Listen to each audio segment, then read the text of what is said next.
Yo, dan. Holy fuck, dat is niet. Dan. Vele was er. Hey man, this is a stick up. Oh no. Please don't hurt me. I won't hesitate to shoot. Please, I don't Bro, analytics. Je bent nog steeds niet hier. Dan, join. Join. stealing all the way you can then sell it for big Oh, bucks. alles It's lukt. a perfect crime. Unfortunately, Remus was Oké, dus wouldn't take Remus's bribes, and the government calculates the bruh, laat maar. Why promise to take care of all of his money? And by take care of his money, prohibition. So there. Zo, ik zal er wel uit zetten. When Remus finally got out and found his big fancy mansion, Hier, beter. Zo, hier, ik heb 5. Is beter nu? Oké, guys. Hello. Holy fuck. Oh my god. Nee, niet dat. Zit hem 200. Oh, bro, het zal niet te luid zijn. 200. Billy! Hey, horen jullie mij nu? Ah. Ah.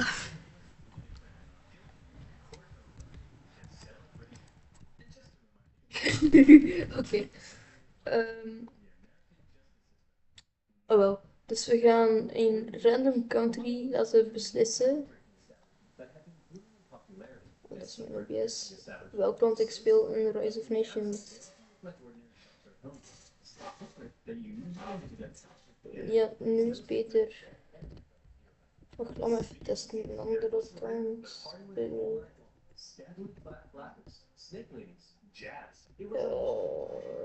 Ja, hier. Aha. It seemed like half the police officers and federal agents in the city of New York were receiving a kickback from the speakeasy owners.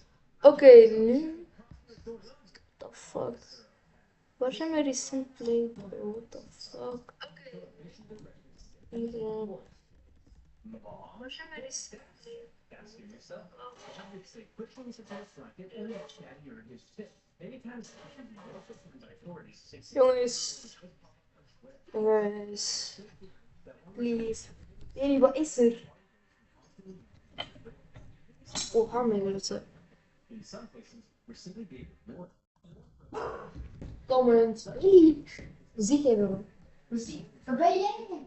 Waar blaf je naar? Wil je mijn voetjes hebben?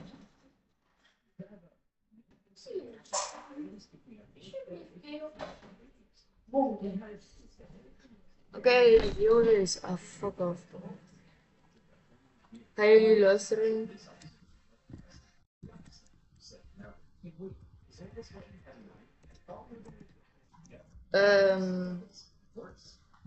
Please watch live stream. Oha, bro. Waarom is dat zo luid? With no respect for the law and always attempt at enforcement and just costing the economy valuable money and needing us judicial time and resources is small. The social change and corruption that we and the anti-Syrian have been so here to prevent, in the cities at least, Oké, dus we gaan country picker.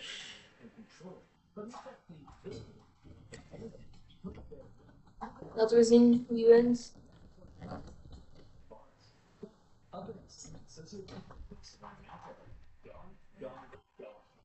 Oha. Dat is Montenegro. Chat. Speel ik Montenegro, ja of nee? Montenegro. Ja of nee? Come on. Come on, chat. Come on, chat. Spelen wij Montenegro? Are we going to go for Montenegro?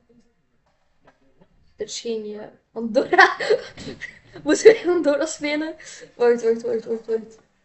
Wacht.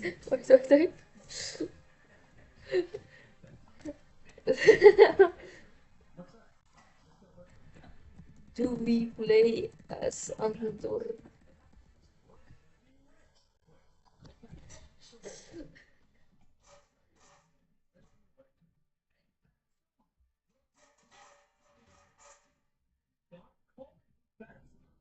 Ja! Speel als Andorra. Oké, ik geef jullie nog even kans.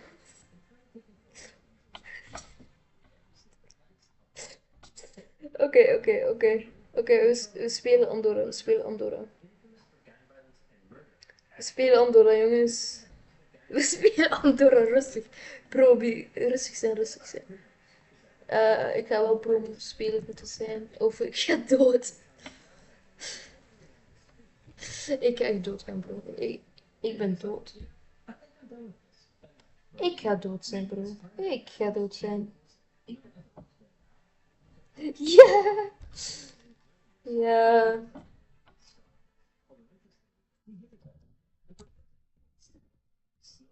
Was ruthless, just like any other gang leader in America. But what set him apart from others? Andorra. Andorra. Alles auto. Ja.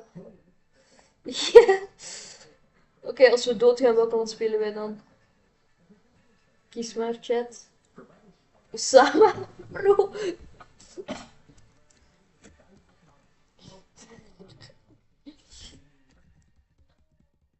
Osama and twins are not a good combination.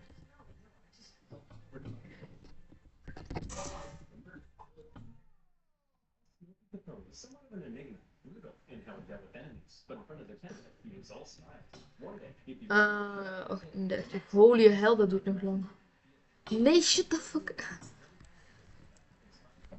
Helemaal, die man. Weet je wat? What about all the parts in the back of the bus?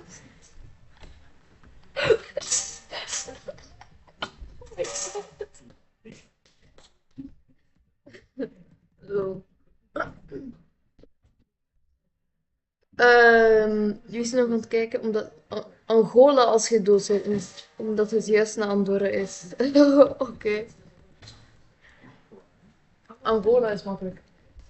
Wat is nu? Stop met zagen. no, I looked at rolling on the squirrel. Yes, the Democrats. Now stop wasting my time. Stop, Billy. Own public officials and we were personally Dat. own federal. Andorra! Andorra! Andorra! Yes! Andorra! Andorra Simulator. Holy, 5 keer country bit modifier is crazy. Oké, dus we gaan beginnen. En ik ga doodgaan, hè. The fuck? Oh, yo! Ik heb fucking vormbal. Hell yeah. Improve. Infrastructure. Ignore safety. Nee. Oké. We gaan eerst met elect, steel, motor, fertilizer en dan civilian.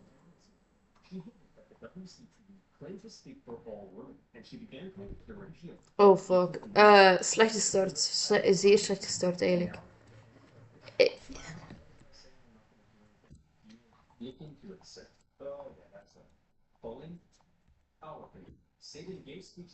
Ik heb hulp nodig, snel. Ja, zie, ik ben dood.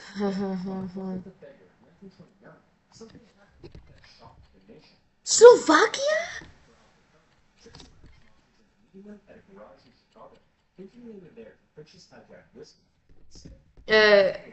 I'm dead.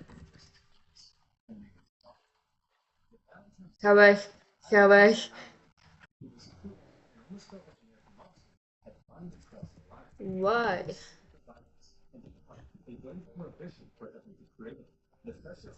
Texas suck.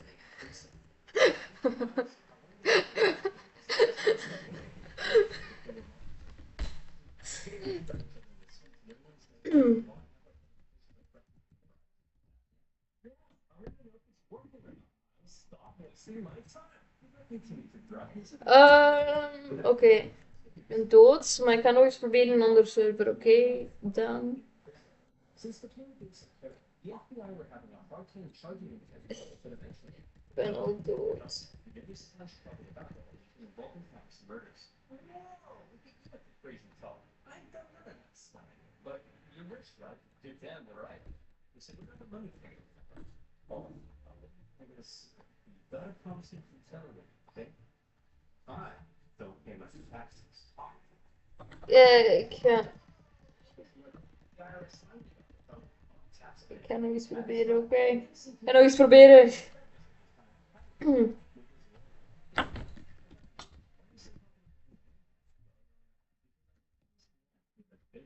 He's passionate about working for the good of the people. That was the At the last minute, the judge replaced the entire jury with a new one that the postman hadn't yet gotten, and the he was found guilty. He was sentenced to 11 years in federal prison, the harshest thing ever given. Oha, is kapot leuk. DC required. Oké, Mercurius is safe. Well, what the fuck is dat? Eeuw, joh, ik kan berichten sturen? What the fuck?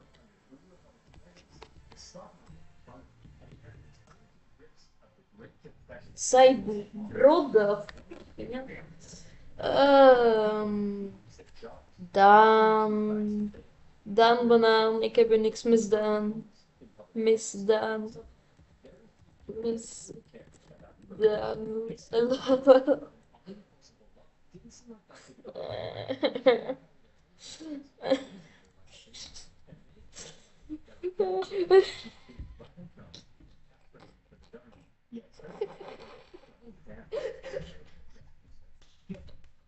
Oh, yo, ik ben dood.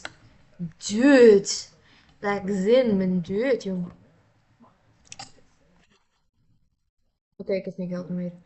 Perfecto. Perfecto macchiato. Mm.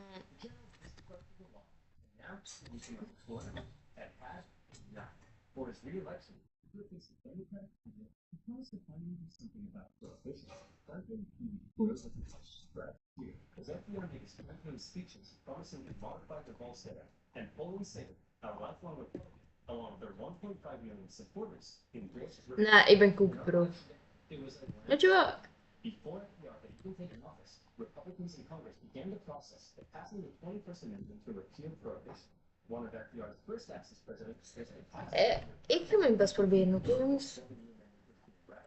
in 1933 with the Oha, ik ben een decifit.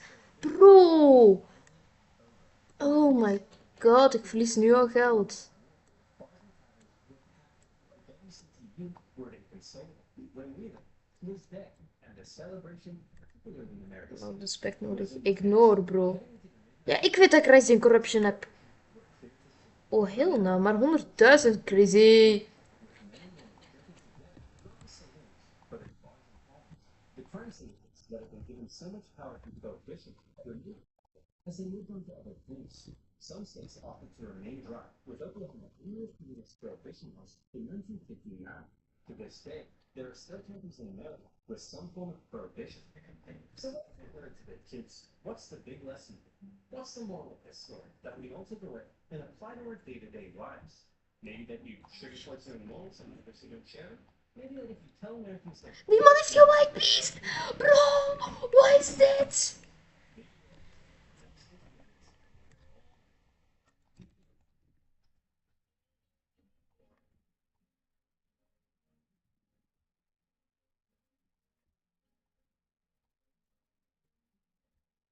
Oké, Zwitserland is een speler. En ik ben dood.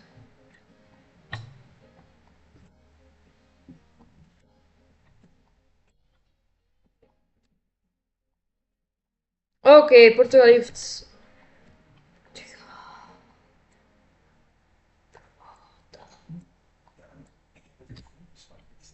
What the fuck? Wat is die man aan het doen? Geef mij...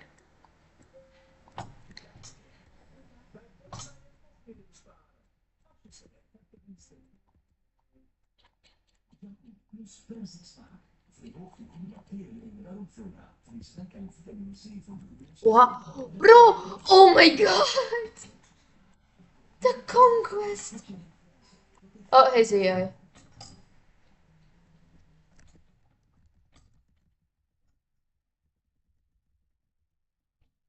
Hmm.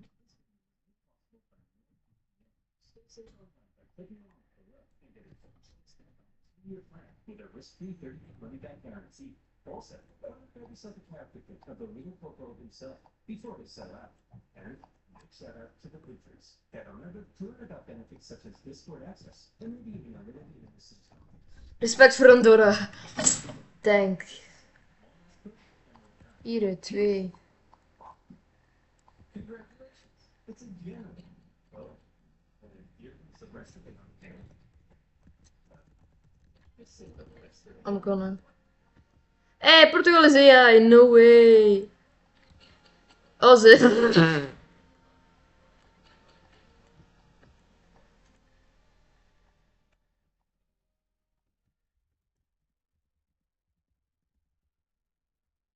Hey, thanks, Morocco bros. Chill. Broskies, chill.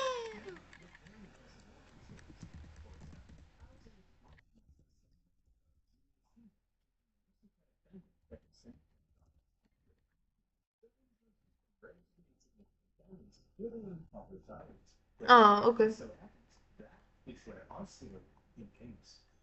In the early 18th century, the island of Corsica was a part of the one-day Corsica said, "Hey, we're declaring independence, but it's probably not what you plan to ourselves." The general said, "It is different.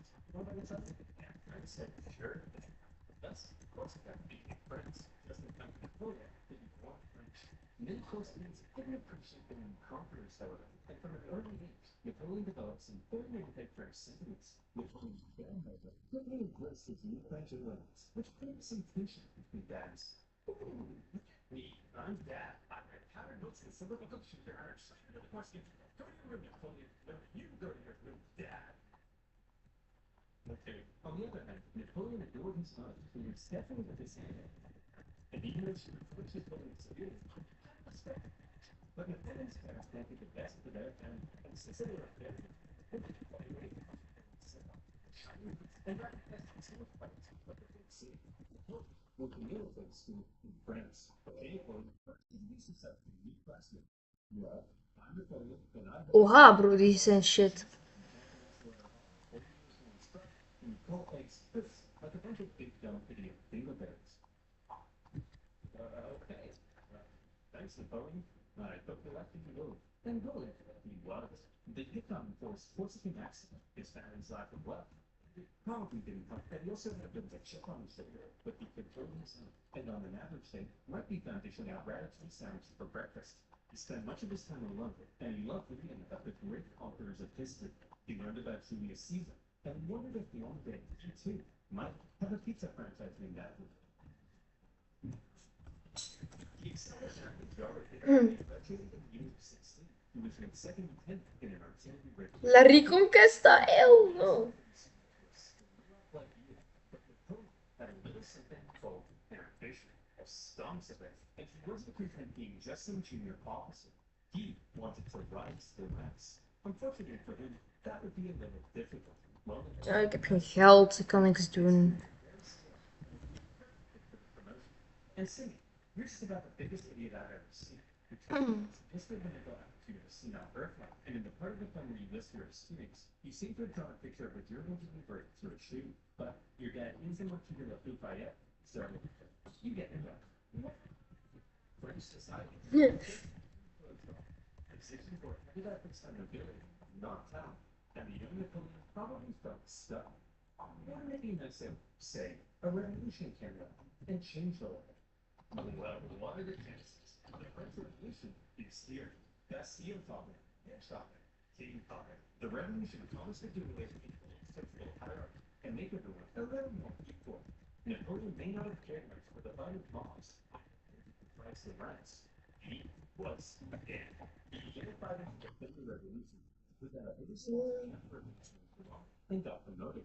He put that order and stopped rising in Paris and got promoted. And as his military powers rolled up, It was astonishing progress for such a young man of the Northwest, and Napoleon's wildest dreams were coming true. But Napoleon also believed he could increase his social status if he managed Francie fucking. and so Napoleon went proud. However, social views are verified. Napoleon had terrible luck with wine, and most wanted nothing to do with it. Fortunately, she met Josephine, an Asian single mother who was deeply in debt and needed stability, so she agreed to marry him despite finding him immensely disgusting. Napoleon, you dirty dog, you've done. Unbeknownst to Napoleon, however, Josephine had a bit of a promiscuous reputation. Hey, Napoleon, I hear you're marrying Josephine. Boy, she sure is a great kisser. And that's right. Hey, wait, what do you mean she's a great kisser? Hey, Hugo, you hear Napoleon's marrying Josephine? Wow, she sure is a Bro. Napoleon's marrying Josephine.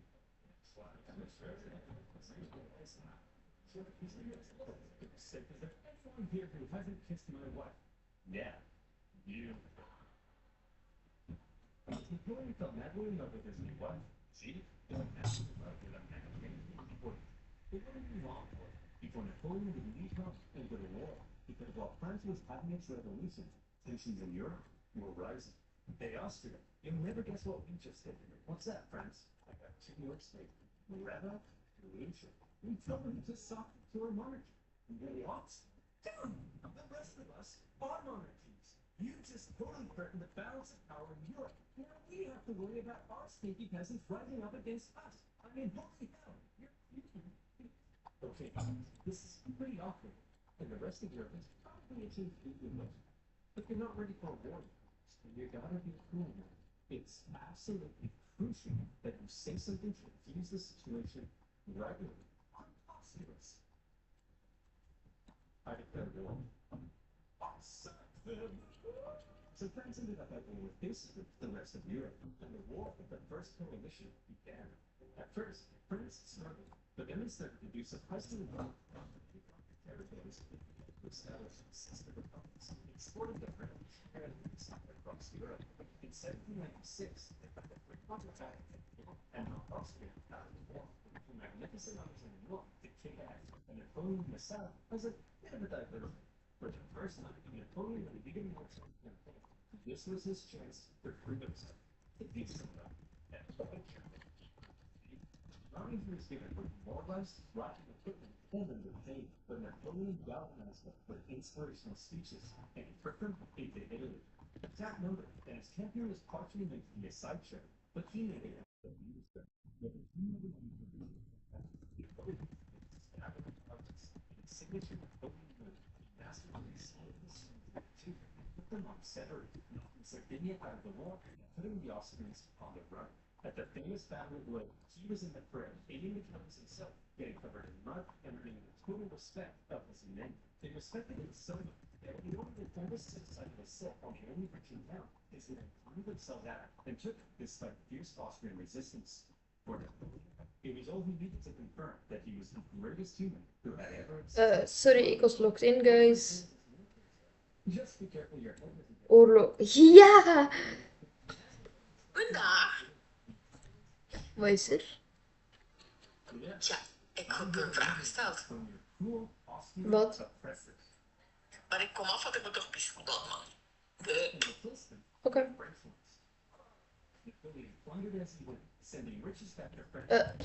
Waarom? The Napoleon briefly went to go get in the slack, and as it began to approach Vienna, the exhausted Austrians were forced to make peace, with Napoleon overseeing negotiations himself. He had just single-handedly knocked Austria out of the war. And by the way, he was only 28, so he was about trying to keep the family at it. Italian territories he had conquered, Napoleon established French sister republics, even writing constitutions and organizing governments himself. Something a generally does. When he got back to France, he was hailed as a hero, and the extremely unpopular government was fixing power with great wheels. So they agreed he should go farther from France to Egypt, where he could maybe undermine British access to India. Napoleon was eager to win more glory, so he brought with him a team of scholars, and he was like, well, it's a freaking man cat. Well, it's a big stick. Well, it's an ugly horse. Well, it's a stumpy little man. Hey, I'm actually average height for the time. But then British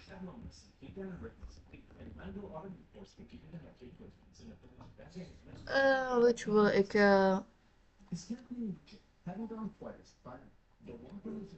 statelessism.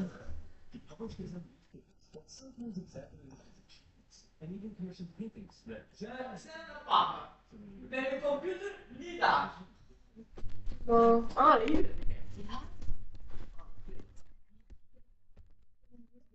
Ik dacht dat je daar in zat. Nee. Sorry, echt even daar. Oké.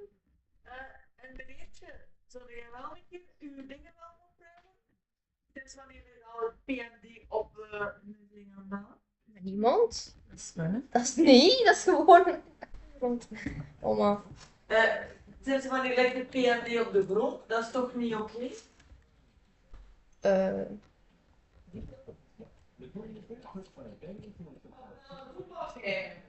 Ik weet niet, misschien.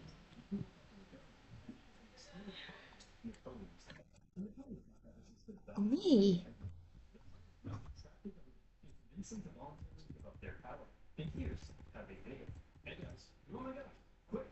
Dangerous chapter fucked up your phone. This is definitely not just making up. Better get inside this cage so we can protect you. Okay. Gentlemen, what do you got? In this case, a cage with an isolated palace outside of Paris, with no one around but Napoleon and his army. With the government inside, Napoleon then entered and pushed out an endless scene. During which the government didn't seem entirely sure what was going on, Napoleon's men didn't seem entirely sure what was going on, and Napoleon...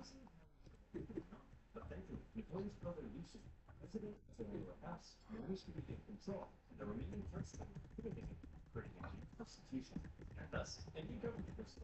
This time, there were 3 consuls in charge, but after Napoleon did some rewriting to Nearly, there was really only one man in charge, the first consul, Henry. And over the next few years, he worked to consolidate even more power, and essentially became a dictator in total control of France. Oh, ik was vergeten dat ik nog. It's about when you watch the disgusting vicious. Francis now moved to possibly the greatest military leader of the time. Possibly the greatest, or definitely. Well, now it's in the chaos. But see, back in the 40s, we make it the Germans. France. They had conquered more territory. And they were like, hey people, revolutionary ideas. Basically, you get revolutionary ideas. And we get revolutionary ideas. Everybody gets revolutionary ideas. Not sledgehammers. They're vehicles. They're doing stuff. You guys here against the revolutionary ideas?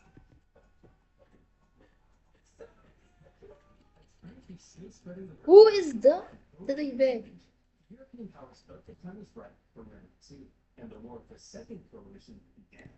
At this time, the big bad war fought in Russia, which sent French forces back to Bordeaux. And then, Wie de fuck zegt dat hij zelf al een old aan het gebruiken is? he was ready to start lasting. 10 bro. Dat heb ik nog niet genoeg. Nee, ik heb geen fucking rekenmachine nodig, bro. Fuck.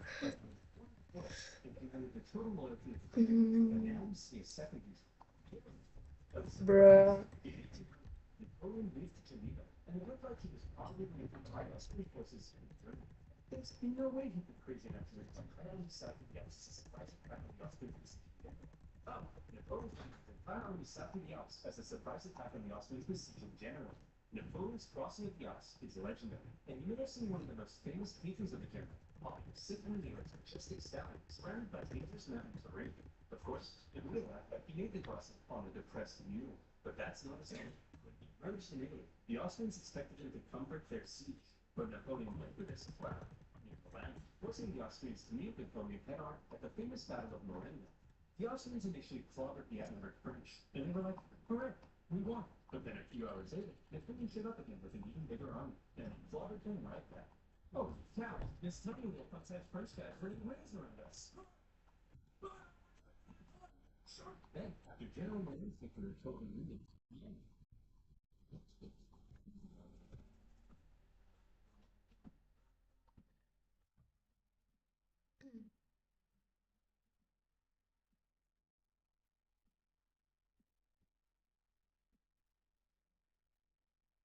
was exposed, and the Austrians again sued for peace.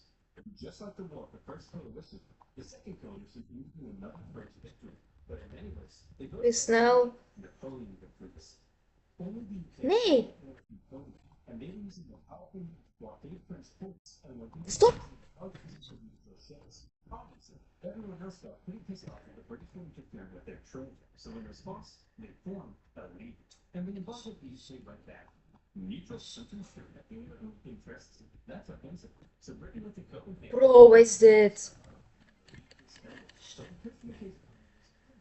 They decided to sign a treaty with France in 1802.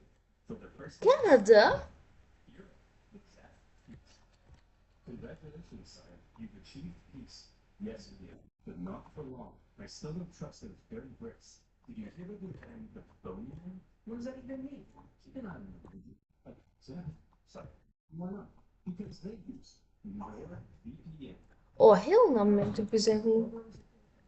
Website ever without the fear of your data being stolen. They use NordVPN. NordVPN has thousands of secure servers in 59 countries, allowing you to safely surf the net at the fastest possible speed while staying away from online threats, thanks to the anti-malware tool, CyberSec. NordVPN comes with a 30-day money-back guarantee, and now you can take advantage of the new password manager, NordPass, and new encrypted cloud storage solution, NordLocker. NordVPN lets you search for better deals in other territories and unlock content not available in your country. Let's say you're certified videos, for example. It's incredibly easy to use. With just the click of a button, you can head up to Canada and watch some sweet Canadian TV, just like that. Go to nordvpn.com/oversimplified to get a 2-year plan plus one additional with a huge discount. That's nordvpn.com/oversimplified. Bro, mijn fucking vastheid, bro. Wie de fuck neemt... Now, where were we? Oh, somebody else. Neem over. That is just taking charge of a nation that appeared to be losing the war and turned it all around, securing French things in Europe. But there was now a big question. You see, throughout the chaotic French Revolution, French governments had started to keep the economy afloat. Fuck you. Fucking bitch. With Napoleon, Ah. Neem het over, je fucking... well, then why don't you have yourself a new national bank, currency reform, and improve taxation and welfare systems? The legal system is an incomplete mess. Well, then why don't you rather this is Fuck you. officials, throw them in the trash. Bad infrastructure, throw them in the trash. Women's rights, throw them in the trash. Wait, really? Well, yeah, unfortunately, while Napoleon was living on the equality of the revolution, he also lets him state backlights for certain groups, and husbands get really get control over their wives. Come on, ladies. Maybe let men have a slice of the pie at once. Okay? Napoleon further reformed the constitution, ensuring a system based on individual ability, meaning men sitting in heaven compete with everyone else. Napoleon figured that that helped him run the republic. But he wasn't just building the ideas of the revolution. The revolution had led to a lot of chaos, and Napoleon needed stability. So he rolled back a couple things, most notably with religion.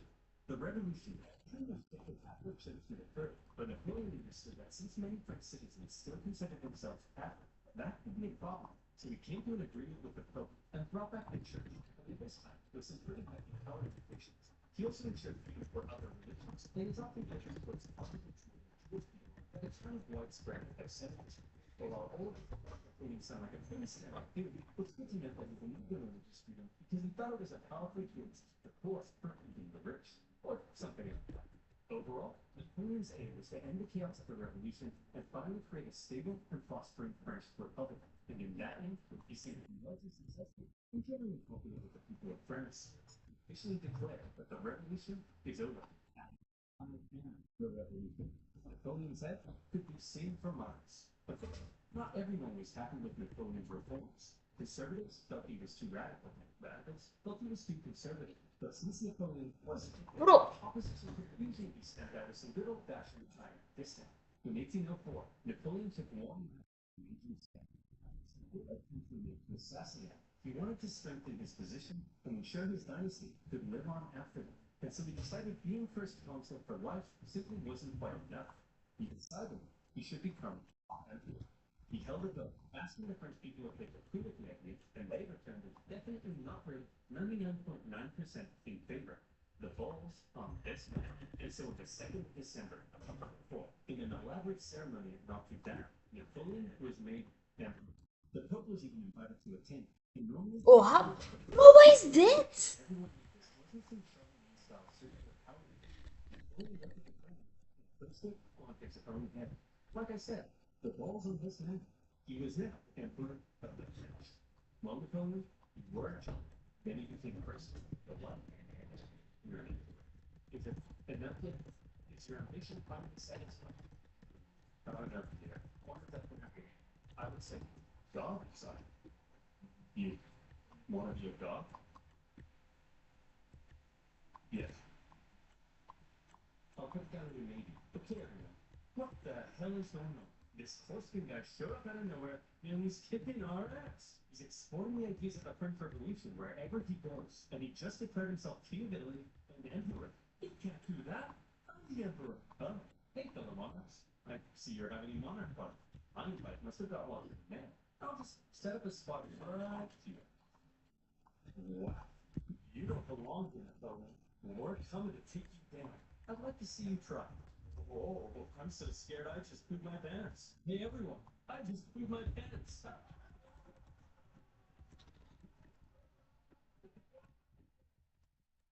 No, but before Napoleon had even declared himself emperor, the British had already redeclared war on France because both sides had been violating their previous treaty. Napoleon immediately occupied Hanover, and then he went Bro, he's actually doing something.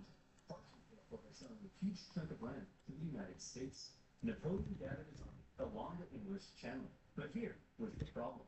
While Napoleon's powerful army would almost certainly limit the British on land, there was very little chance he'd actually make it across the Channel because Britannia ruled the waves. What the hell? The two traditional enemies Waarom heeft hij... much direct combat throughout the Napoleonic Wars.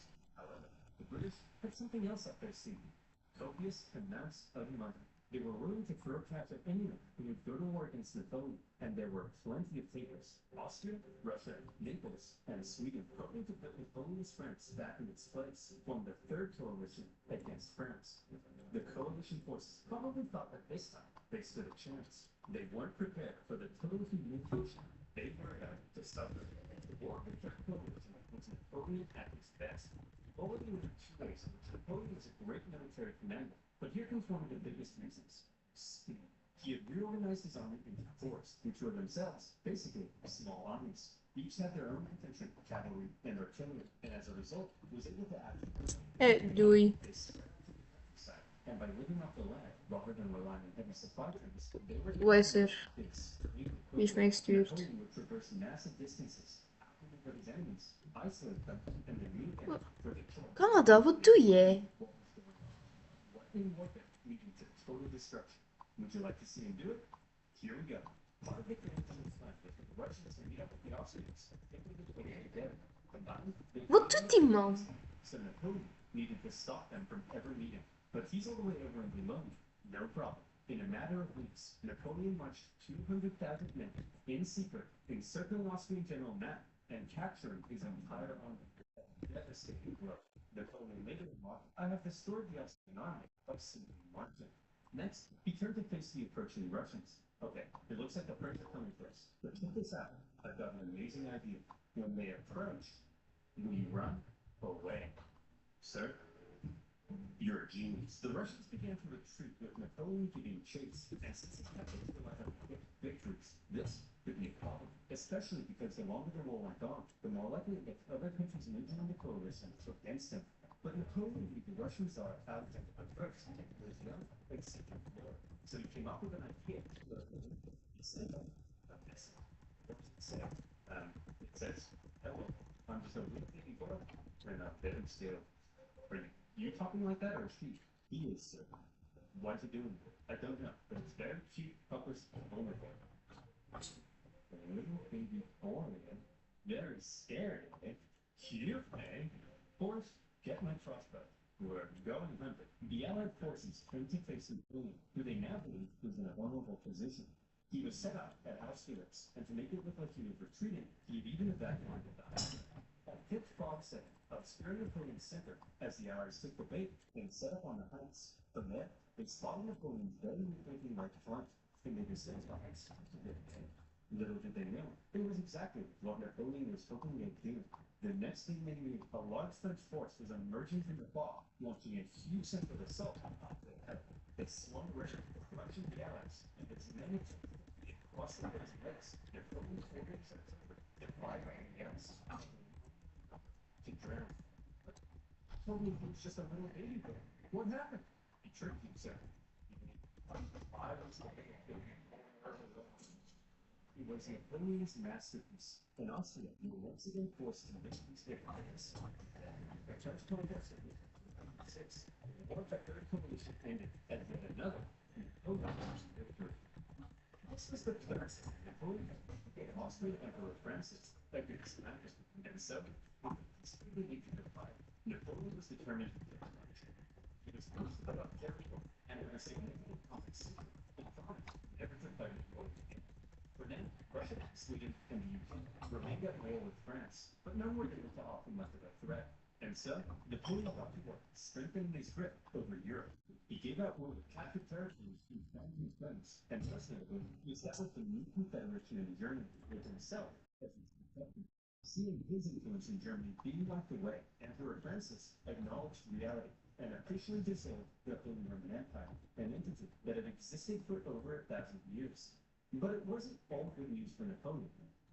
Spain had earlier allied with France in 1804 because the British just couldn't help themselves from blowing up Spanish ships, and Napoleon had to combine French-Spanish fleet to eventually be able to invade England. Unfortunately, he received word that British Admiral Nelson had engaged his fleet at Trafalgar. Normally, naval battles look like this, but in this case, Nelson did this. Was it because he was an idiot? No, because successfully first time to fight the Spanish line and Operation Hell. His victory ensured British control of the sea, and instead during the battle, Napoleon's hopes for a future French invasion were gone. But not just that, Napoleon was also securing peace on the continent, but that wasn't likely because the Prussian king was under pressure from his rival, Frederick. He's established a confederation in our turf, and he told us he'd give us a winner, but then offered it to the British. You have to declare war on us. What is it with you and war? What is it with you and being a cupcake? No war. In October 1806, Prussia, with its famed military tradition, joined the coalition and declared war, beginning the War of the Fourth Coalition. Unfortunately, Prussian King Frederick William III wasn't the smartest tool in the shed. Look at him over there, being all French. Makes me sick. Boys, we'll get him this time, but here's the thing. This time, we have to stick together. Do not, under any circumstances, face Napoleon by yourself. You all saw it happen last week, but hey, where'd Fred go? Check out, huh? Want to take it with Fred? You got the cojones were screwed. Without consulting its allies, Russia demanding he move all his forces out of Germany. You know, some of you watching this video probably can't even wipe your own bum bum. Don't fucking take.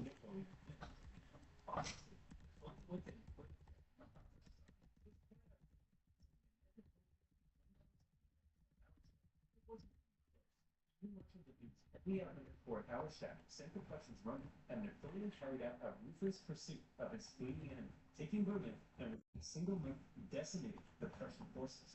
Frederick William remnants moved to the east. At this point, Napoleon's forces were pretty tired. Canada!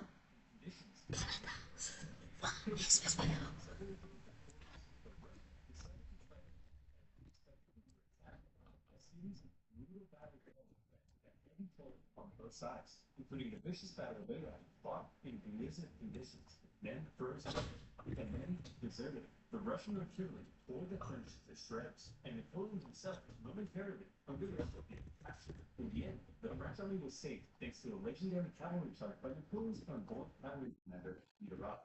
After the horror inflicted on both sides, they decided it might be a good idea not to do any more fighting until after winter. Then, after winter came, and the fighting continued.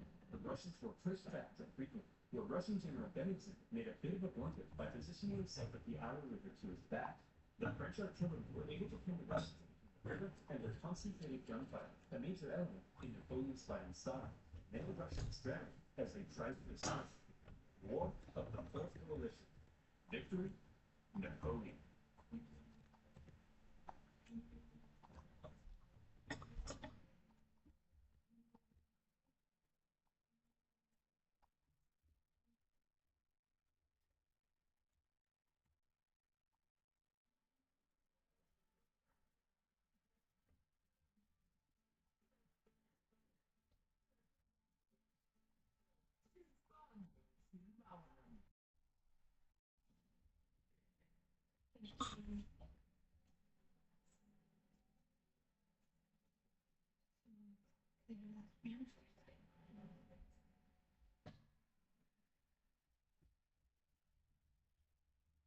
This video is made possible by Honey. Install it for free using the link below and start saving money when you shop online. After the Third and Fourth Coalition Wars, Napoleon had decisively defeated all three of his main rivals on the continent, and he was now undoubtedly the master of Europe. After the Battle of Friedland, his enemies sought for peace, and they all met on a raft on a river from there. For fuck's sake! Fucking bitch. Surprisingly got along like a house on fire. They laughed together, then chatted long into the night. They kissed. The two had a lot of mutual respect, and Napoleon even told his wife that if Alex flew over, I would make him my mistress. The only thing to save your wife, Napoleon. In the end, they came to an amicable agreement. Russia would please bury any land, and in return, would join France against the UK and invade Sweden. When Frederick William III was settled, and Russia lost the British Protestants. The UK remained as the last and they continued to be a big fan of getting stock and also on his enemies if he had an opportunity to recap from French trade and problems. And what could Napoleon do? The British were safe across the channel. Well, he said, if I can't fight I'll fight you.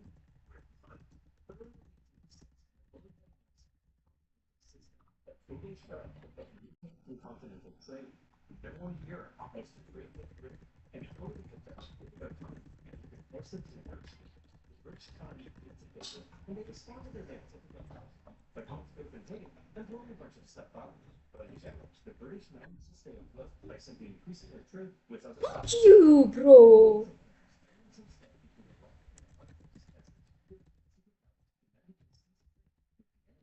In America, you better not trade with the French, which will bring down the White House. What? Start saving money. How the heck am I going to start saving money? Yeah, that's what I do. Not shopping in store. Of course, they have to get up and have to all of it. Put up your own address. Allow me to go through your address. You're these are 3,000 that scouts the relatives and applies the best one you can find to your car. Here I am finding totally disappeared there, so I can make a best. I just put this button, and Jimmy Crickets fully step in and help you send it thus. Mine is completely free and Spanish, and used about $4,300 so far.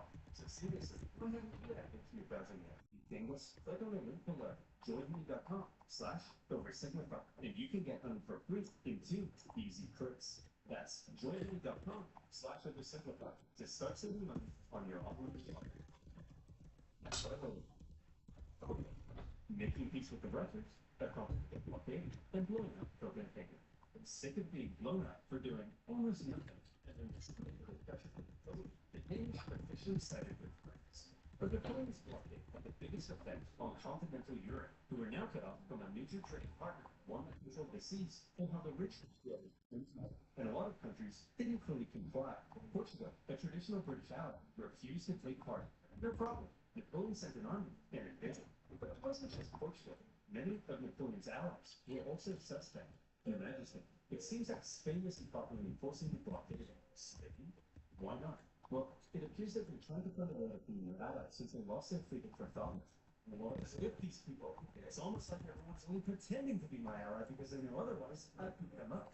Do I even have any real friends? Are you my friend Pierre? Say yes, I'll slap you. Come to distrust his allies for himself. And in particular, Napoleon thought the Spanish royal family were an incompetent mess. Oh, Carlos, you've got to get together.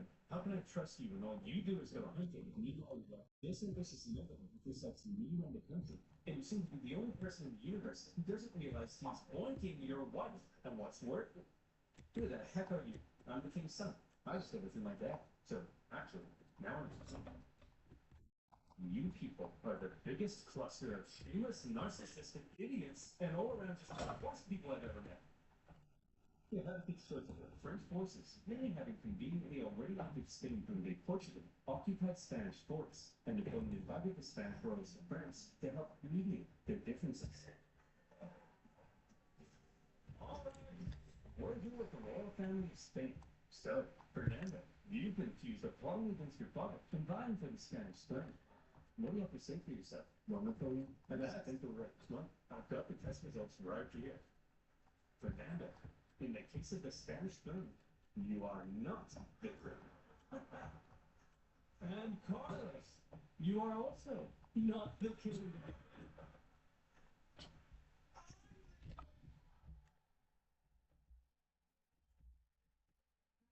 Napoleon and his brother the king, but for all intents and purposes, Spain was now his puppet. He expected the Spanish people to be over the moon at the removal of their unpopular banner.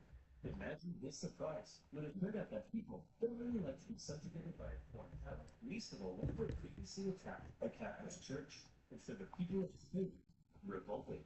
Brutal fighting broke out as bands of armed Spaniards ambushed French troops across the kingdom, and vicious atrocities were committed on both sides. In addition to fighting the regular Spanish and Portuguese forces, the French had to contend with hundreds of thousands of guerrilla fighters throughout the Spanish countryside. The British even took the opportunity to land an army led by the future Duke of Wellington, and now British forces were defeating French ones on land. Napoleon briefly went to Spain in person, and he did drive back the Allied armies, but before long, his attention was needed elsewhere. The whole thing became a nightmare for the Emperor. He excelled at traditional warfare, but this was something more akin to Napoleon's Vietnam. The whole conflict would keep hundreds of thousands of French soldiers and forces bogged down for years. Napoleon was never able to break the will of the Spanish people, and this problem weakened his position in Europe. Francis, going to the war with Napoleon again? Well, I don't know, Fred. He's already won 3 times. I'll give you a Brazilian pounds. Well, okay. Seeing what Napoleon up in Spain in this in British Army, Austria decided maybe, just maybe, they'd have a chance. So did they? Napoleon completed that in just 4 months. It was quick, but it wasn't exactly easy. The Austrians had been watching Napoleon and learning, and they had made some reforms, while Napoleon, after years of war, was increasingly having to rely on inexperienced conscripts. So this time, the Austrians gave him a run for his money. The Fifth Coalition saw some of the bloodiest battles to date, including Napoleon's first major defeat, and they finally beat the Austrians at the Battle of Wagram. It was a very costly victory. Still, Napoleon had yet again kicked Francis's butt, and as part of the peace terms, Austria lost a much more land. Not long after, however, Napoleon and Francis came to another agreement. It was decided that Napoleon would marry Francis's young daughter. Wasn't Napoleon already had a wife? Well, yes, he did. Josephine and Napoleon had become quite fond of one another, but now that Napoleon was playing the monarch game, he needed a male heir, and his aging wife wasn't giving him. So it was out with the old and in with the new. At least he didn't behead anyone. For Austria, they felt that if Napoleon was going to keep on winning, they may as well be on his side. So through the marriage, Napoleon got an alliance with Austria and a beautiful baby between the failing blockade against Britain, the ongoing war in Spain. Ik ben niet aan het praten. Sorry, ik ben echt gefocust. Holy, ik ben echt gefocust, bro. Ik was vergeten dat ik live was. Ended up putting one of Napoleon's own marshals in charge. Marshal Bernard took the name Carl Gillis. Oh, Andalusia, bro. Who the fuck lived in Algeria, man? Napoleon was on top of the world. He had won an endless string of victories. All he had to do now was sit back Yeah, Liberia. So let's see what comes next. Ik zweer het, als Canada nu dit land aanvalt, dan krijg ik doden. But unfortunately, the alliance didn't last. The Russians felt they weren't getting a fair deal. Napoleon's Dutch in Warsaw, right on their doorstep, was a bit of an insult, and then their economy began to tank because of Napoleon's British blockade. And eventually, they began Wat is een Canadese landen, godverdamme. and has begun trading with the British. Alexander, but he kissed you. He kissed you? You wouldn't get it, Pierre. No one would ever kiss you. The security of Napoleon's empire depended on removing the British threat. Ja, socialism. Russia's backdoor shenanigans. In 1812, Napoleon decided to go to war. He gathered together the most massive army Europe had ever seen, made up of troops from every corner of his empire, and he prepared to invade. Okay, it looks like Napoleon's coming for us. Generals, I need ideas. We could stand and fight. No, that's stupid. You're stupid. We could run away. You're a star. You remember Napoleon's tactics relied on astonishing speed to outmaneuver his enemy and force a quick, decisive battle. Well, I've got two words for you. Scorched earth. If his opponent retreated while scorching the earth, he could off the land. And if his men couldn't get off the land, he needed his supply trains. And if he needed his supply trains, Dat is een zombie. and if he couldn't move quickly, he could not maneuver his enemy. And if he couldn't maneuver his enemy, I think you get the point. Napoleon launched his invasion and put forward for battle, but all he could do was try to catch the retreating Russians while moving deeper and deeper into hostile territory. As he went, the horribly hot summer devastated his army. His men died of heat, exhaustion, and disease. Supplies began to run out, and his men began to starve. Many deserted, and still the Russians continued to retreat. Numerous times Napoleon considered turning back, but that little voice in his head kept on telling him, keep going, just a little further. Yes, ik heb eindelijk een land, bro. Holy. He really caught the Russians at some loss, but it was his birthday, so he had a party instead. When he finally reached Moscow, I think that the Russians wouldn't be willing to give up such a Finally have like building. I kind of just been taking my land, to be honest. I'm gonna take.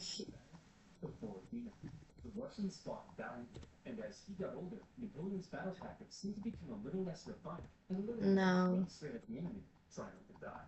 He launched a full frontal assault at the Russian defenses, and as a result, the death toll was colossal. The Russians eventually decided to. I need more land here, bro. The French are taking the city, release all these prisoners immediately, and tell them to burn it to the ground. Well, Jimmy the arsonist, you are not going to die. I need a head of conscription. Very clear his army wouldn't be able to stay there very long. Good enough. He just defeated the Russian army and taken the most beloved city. In his mind, he had won. 80, no, 18. Petersburg, 11. Your Imperial Majesty, Napoleon requests your surrender. I shall respond. You shan't, Dmitri. Ever. But, Your Majesty, the French forces are stuck 500 miles worth of territory with dwindling supplies. If we don't say anything, well, then they'll all die. After waiting for a response, but Attack France? What? Nee. sensed the catastrophe that was about to unfold. He decided that only choice now was to get out. And that's when it happened. It got cold. Stupid cold. His glorious invasion had just become a race for survival. As the Russians realized the French were fleeing for their lives, they began to close in on their Tune, yeah, okay. and first to death, their forces as well. There was starvation and disease. People died by the side of the river, and it was too slow to try to travel. And all along the way, the dreaded Russian Cossacks stopped the leading French army, and every now and then swept in for a quick attack. Napoleon, dear in power, left a vial of poison on his neck. At one point, the Russian army severely trapped him against the bears in the river, but a little Napoleon's cleverness gave him the old selected juke, tricking them into thinking he was going south, and then escaping across rapidly built pontoon bridges to the north. When the Russians realized where he was and began to close in, the French burned the bridges before everyone could cross. Hundreds drowned, and thousands were captured. At this point, Napoleon got word of plots against him forming in Paris, so he abandoned his men and went back to France. The remaining French stragglers made it across the border. It's been estimated over 600,000 men went into Russia. Less than 100,000 returned. Napoleon was now in a very precarious Oh, hell yeah. his army just been obliterated, and the other European leaders smelled blood. Here was an opportunity to take advantage of a weakened Napoleon, regain territory and influence, and then Europe from his stern French pause. And so they began to turn. Prussia signaled their alliance to switch sides, while Austria declared neutrality. Even Sweden, led by one of Napoleon's old marshals, joined the Allies, partly due to Napoleon's early invasion of Swedish Pomerania. The war led the Sixth Coalition that began. The coalition forces had been reforming their armies, and they were now much better. And the UK had also significantly amped up its Ja, man, ik ben een fucking minor power, als ik kan zien. He needed to put together a new army fast, and he called up over 100,000 new conscripts, mostly teenagers. He also put his captains to hold of them. He was like, you, make more rifles. You, build new cannons. You, make more horses. Horsemen forces. That's not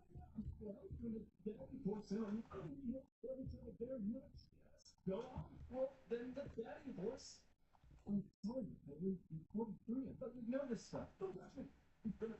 As it turned out, Napoleon's lack of horses his tactics relied on speed, maneuverability, and destruction. When he took the fight to the Allies in 1813, it sent them running.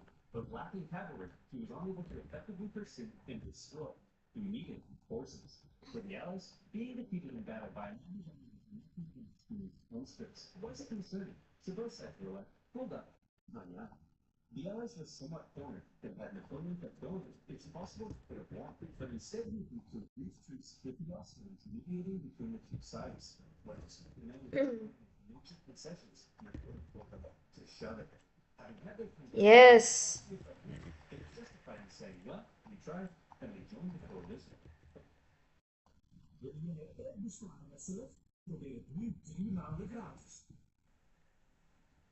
Auto's vinden het moeilijk geen probleem. Onze goed gereden laadstations zijn weer royaal.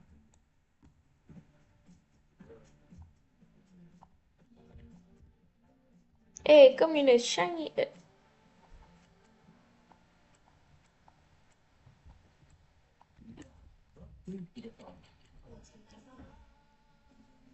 Talk to the open bitch. Mag ik zitten? Catan, een tijdloze klassieker van de Nine Games. Ik ken dat lied. Ik ken dat ding niet, bro. What the fuck is Catan? Hey everyone, look at us. The boys are back together, but Napoleon is still dangerous, so we need a fight. Any ideas? Ooh, I know. No, forget it. That's stupid.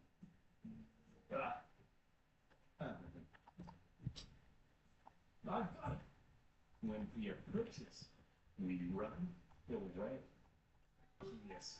He's a genius. The plan was as follows. Wherever Napoleon advanced, whoever he advanced on would avoid battle, allowing the others to sweep in from the sides and attack the French marshals starting his flanks. Eindelijk een plek waar ik fucking...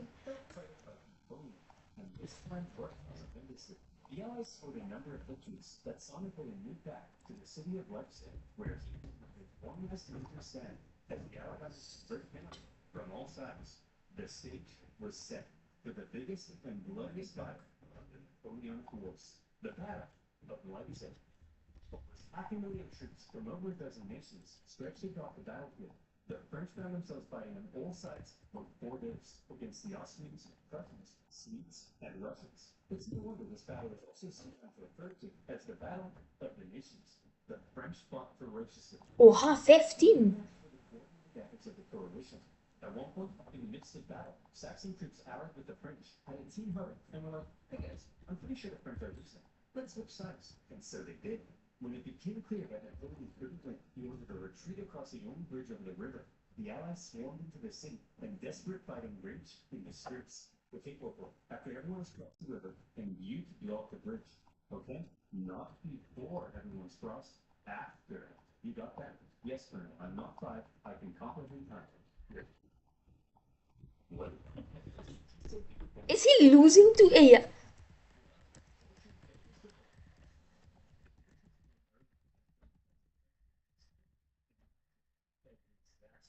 And with that, the dominoes were beginning to come crashing down upon Napoleon. In the south, an army of the British Duke of Wellington had been pushing the French out of Spain for the past few years. France, Austria, while Napoleon's old flamboyant cavalry commander, Murat, who Napoleon had made king of Naples, decided to switch sides. During states, many of Yeah. Napoleon's thumb turned against it, and the Confederation of the Rhine collapsed. Bernadette invaded Denmark, and they were forced to join the coalition, while the Netherlands were liberated.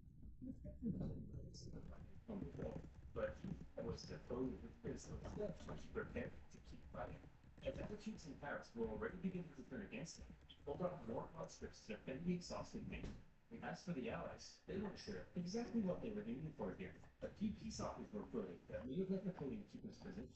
But they kept throwing around a few more money, and eventually they all agreed that the ultimate aim was the deposition of Napoleon entirely.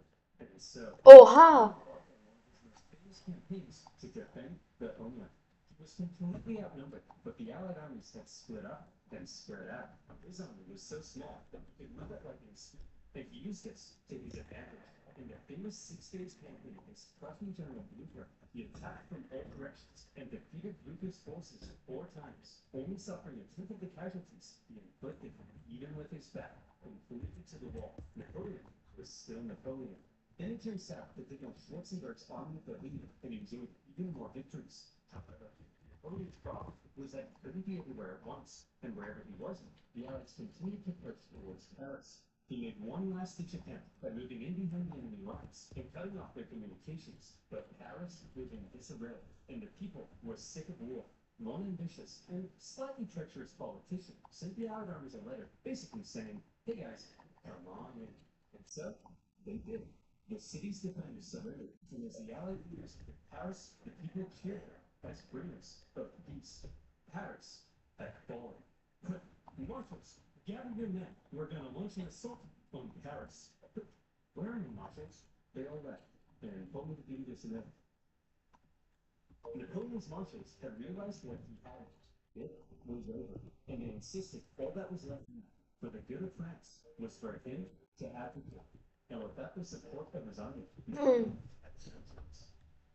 He hoped his son could take his place, but it was decided instead to restore the Bourbon monarchy. Old King Louis XVI's brother would become King of France. It was almost like the French Revolution had never even happened.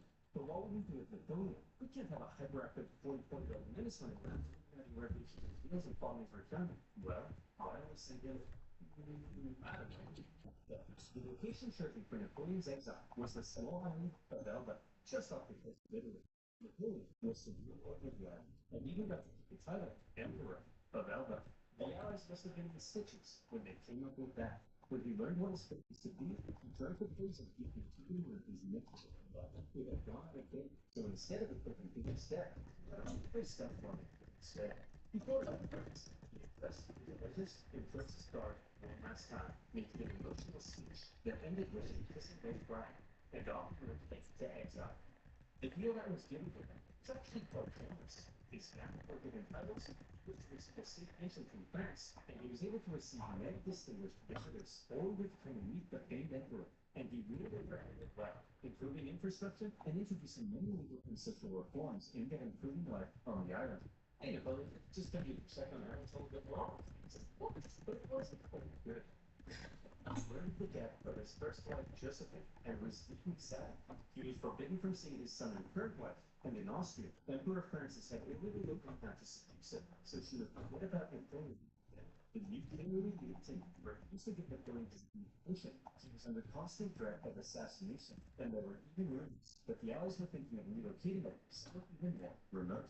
But the biggest problem was that Napoleon was once the master of Europe. He had lived a thrilling life of adventure, fame, and glory. Now, he found himself on a tiny island in the Mediterranean, and he was bored. Wouldn't it be nice if he could somehow return to France and reclaim his throne? Anyone, one of the best of France and reclaim the throne? Yeah. But how? Well, I was thinking we could just take this boat. Will that work? Surprisingly, yes. Here, remember when I told you no one would ever see? Yes, sorry. Well, pucker up, boyo. Yeah. When Napoleon left Elba, it wasn't really the bitterness you might think. It was the leaving ceremony, hopped on a ship, and sailed back to France. He brought with him an army of about 1,000 men and began his journey to Paris. However, in Paris, there was now a new king, and at first, the people largely accepted him because the last few years of war under Napoleon had brought immense death and economic suffering. That's what Divine right to rule. Don't worry, everyone. I know the economy is depressed, but I and my 40 years were withdrawn to this palace, and we will definitely work as hard as we can to fix everything.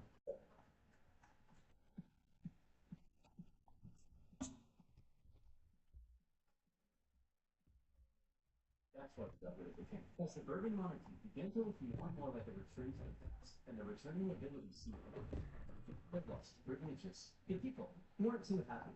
And so, Napoleon felt that his glorious return would be met with jubilation. Yet, the reaction was a little mixed. The many were Your Majesty, it seems that Napoleon is back and marching this way with 1,000 men. That guy? Wrong. I have hundreds of thousands of men. Send them to arrest him. Well, Your Majesty, it seems that thousands of men you sent to arrest Napoleon have rolled him to his side. Well, I'm off to Belgium. If you ever need anything again, be sure to let me know. As Napoleon continued his journey, the king had sent battalions of men to stop him, but they weren't surprised that Napoleon's ex-soldiers remained unhappy with King Louis's military reforms. And so, went over to arrest him. The king couldn't do it. In one famous incident, the troops began to cry out, "Long live the Emperor!" When Napoleon reached Paris, with King Louis having fled, he entered on foot to reclaim his throne. Napoleon was back from the dead. Okay, everyone, now that we finally got rid of that guy, let's try to make sure something like this can never happen again. What's that doing there? Hey, fellow monarchs.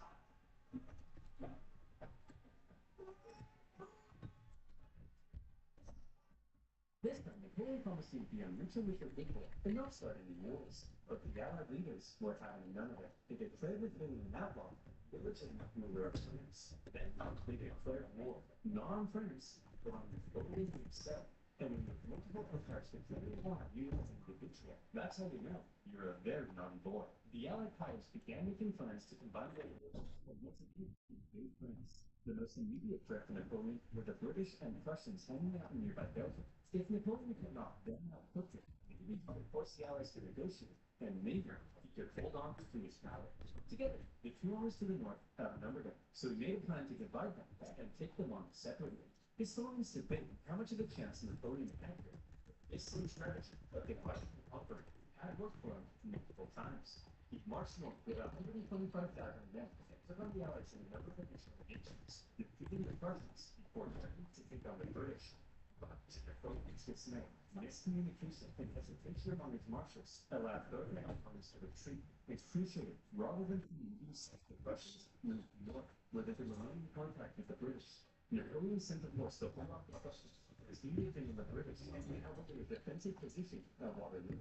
Prussian General Blucher sent word if he could just hold off the French for long enough. Napoleon had to defeat Wellington before the Prussian army could arrive in force, and it was close. The British held the high ground, and a number of key defensive buildings across the battlefield, allowing the Sunday ground to drop. Napoleon sent Roman electrades. Roman electrades. miscalculated cavalry charges at British lines. The British formed defensive square formations and they tore the French cavalry into shreds. While one man shows the absolute worst kind of again defended, the French did manage to capture a conquest directly in front of the British line, and from there, started getting British square formations. Hell no, man. Hell no. Hell no. Oh, wait, you did not. Sorry, I was not talking. Oh, holy Benny. Stop it. Hell no.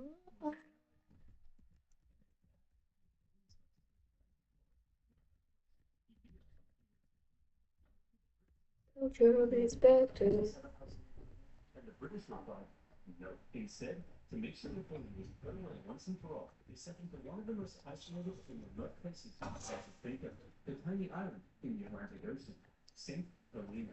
Here, as only isolated from the of his life. His house was a wooden bunker, exactly a farm with the food in his palace. Much to his frustration, his captains referred to him as General.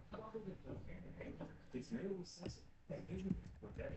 There was almost no way he could escape such an isolated island. But just to be sure, he was surrounded by 2,000 British soldiers and that served him 24 hours a day.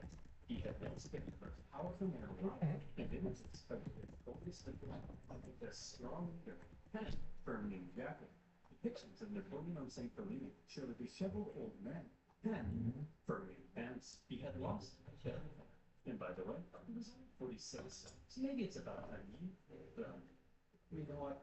You're doing all right, kid. Napoleon fought one last battle. The battle for his reputation. He spent hours writing his memoirs, espousing his achievements, recording his greatness, and turning himself and his story Really? into a phenomenal legend. And in this battle, he certainly succeeded. His local history cannot be denied. With his defeat, the European monarchs had got Europe restoring Europe to its traditional balance and reasserting their dominance. But after Napoleon had spread the influence of the French Revolution, Really, stop, man. would have a difficult time regaining their absolute control. France returned to the rule of the Bourbons. Then was another revolution, and then another. Reaction to Napoleon's rule in places like Germany and Italy propelled forward the ideas and fears of modern unity and nationalism. And his Napoleonic code still remains the basis Really? Stop en zagen. of the large Napoleon's legacy. He remains statistically possibly the greatest military general in history, and his revolutionary military tactics changed the face of warfare. He was the last truly great leader to both lead his armies in battle while retaining total political control over a vast empire. There's still hope for Joe Biden, but the man remains somewhat of an enigma, and I'm still not sure how he was significant in some regards. Was he the champion of the French Revolution, spreading equality for everyone? Betrayal at the inside the house to Mar, and his significance. Was he an ambitious and aggressive conflict held on bringing Europe to its knees, or was he simply defending himself against an aggressive Europe held on reducing his power? Some things will continue to be debated. Napoleon died at the age of 58, officially of stomach cancer, but some believe he may have been poisoned. The British buried him in a inside another I guess this time, they wanted to make sure he stayed where they put him. In 1840, she was mission movement, where they now left under the command of the man from humble origins, with eager vision, immediate determination, he lay spirit on the battlefield, and a hefty dose of blood. He was determined to make his mark on history, did just that. There is no immortality, he said, but the myth that is left in the minds of men. And in that sense, the only myth forever. So, and to reiterate, he is definitely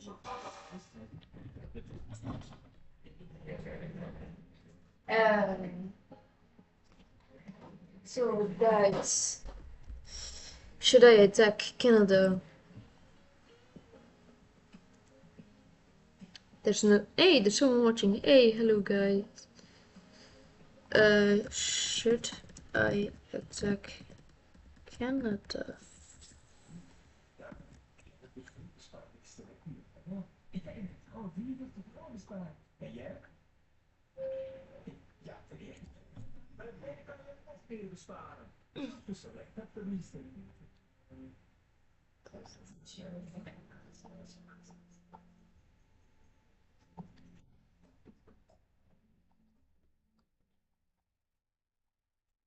So, no rankings.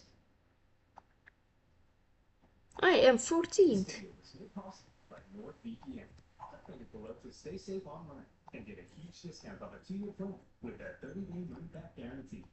So we'll see. You need someone to serve them, then why not serve them?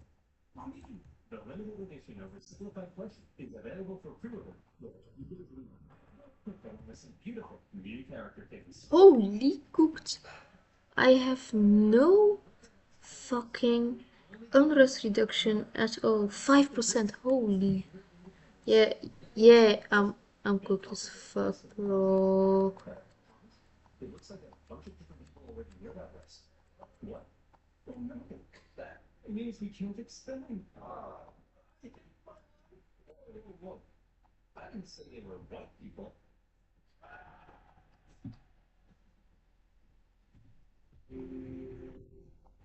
At the end of the Revolutionary War, when the United States took its independence from Great Britain, the two sides met in Paris to settle the terms. Among various things, they discussed American territorial themes, and the British granted them a generous amount of land out west.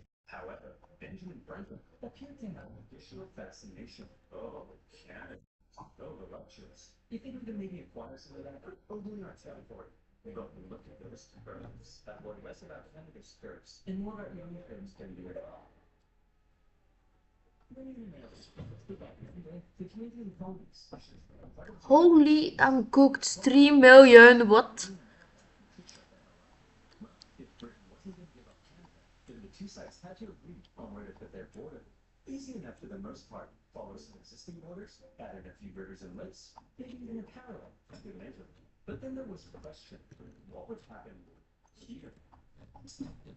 Nah, bro, I'm cooked. Straight on, so it was. Of this perfectly oval-shaped roof, and since knees is very unsuccessful until the next river. For it was but it's actually looked like this, and the Mississippi was here, but here. So in the end, none of that made the slightest bit of sense. They were just using the best map available. Well, maybe not really. The two commanders at the day, the issue had been solved, and it was finally time to start getting along. Back to war they go. The glorious war of 1812 saw the Americans scatter the Canadians and the British burn down the White House. But when all was said and done, it was pretty much a draw. And once again, American Britain had to enter these negotiations. By now, both sides realized the original border they came up with was a piece of hot garbage. And since America had also received a huge amount of land from Napoleon, they decided they were to re-examine the border issue. So it was. To fix the problems of the previous border agreement, they decided to go from the northwestern point of this lake, as had been previously agreed, down to the 49th parallel, and from there the line would go straight as an arrow up into the Rockies. But beyond the Rockies, the two sides agreed quite a bit on where the names, because both sides claimed the territory beyond the Rockies was theirs. See, throughout its early history, America had its eyes heavily fixated on all that juicy land out west, but for invasion and sedimentation, America wanting to expand using their right of someone who is a destiny given to them by God himself to multiply and spread across the continent. Not rest or disease. Okay, this just God definitely said this is what we're meant to do, right? Give all cities occupied by Mexico. Yes. Who was it supposed to go? Well, it was one of us. There's no way we make this whole thing up to justify this collective imperialist tendencies. Let me have. In that case, let's get out there and make the world a better place, just as God intended for that.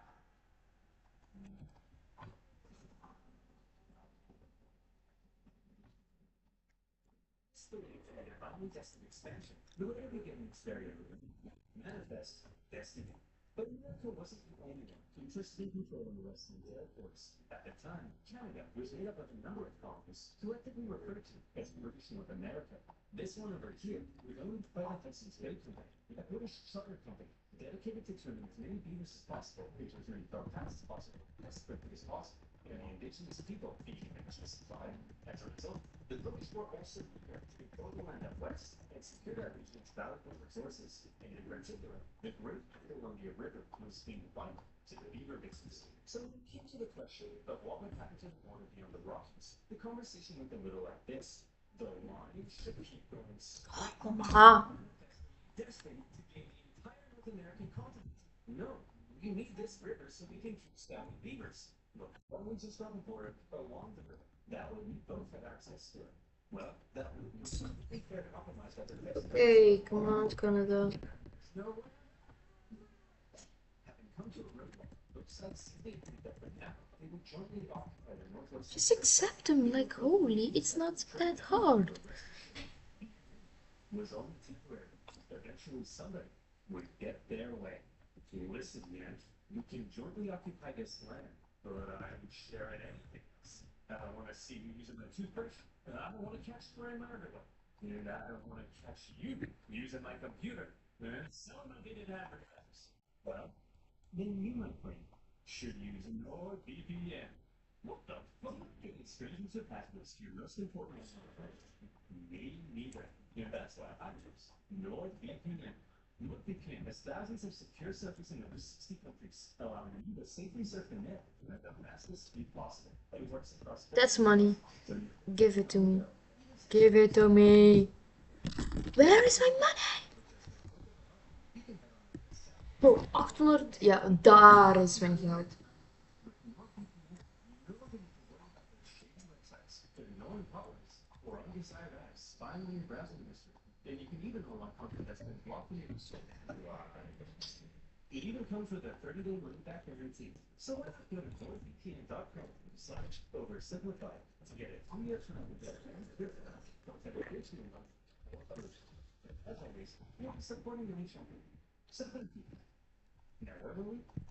Oh, yeah. Remember patterns, manifesting destiny, and enjoy the occupation of Oregon.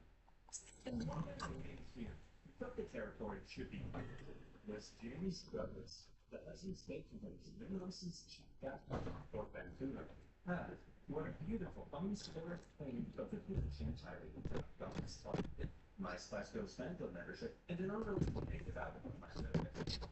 What are you looking at? Yes. Truly British. What's up? Oha.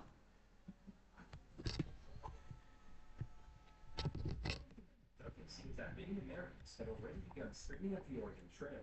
Gunslinging, carnivoring, diarrhea pattern. By the thousands, they were pouring into the Oregon Territory in search of land to settle and farm. This, however, crowded out the fur trade, and eventually, a then Vader Douglas and the other Hudson's Bay traders at Fort Vancouver were ordered to relocate north to a new base of operations. But the Americans keep coming, and they don't stop coming. Hopped in their wagons and they hit the ground running. It didn't make sense to keep sharing Oregon when they outnumbered the Brits more than 6-1. And suddenly, the whole joint occupation deal was being called into question. Newly elected President Polk maintained that America had an obvious claim to the entire region, even implying a possible war with Britain. Fiery language from U.S. senators think that American rifles would annihilate the Hudson's Bay Company in Oregon. And American even Britain noticed that it was fully out of the joint occupation agreement. The British were alarmed as the two sides stood on the brink of war. But in the end, neither truly wanted to fight. The British favored maintaining good economic relations, while the Americans had already gotten themselves into a war with Mexico. So after a bit of back and forth, the British said, "You wanted a straight line? Yeah, there's a straight line." So the agreement was made. The border would continue directly to the Strait of Georgia, but because the British insisted they keep Vancouver Island, they moved south through the center of the channel and on to the Pacific Ocean. Finally, the issue of the northwest border had been solved. But hold on, discrepancy detected. Enhanced for 200%. Oha. What the fuck?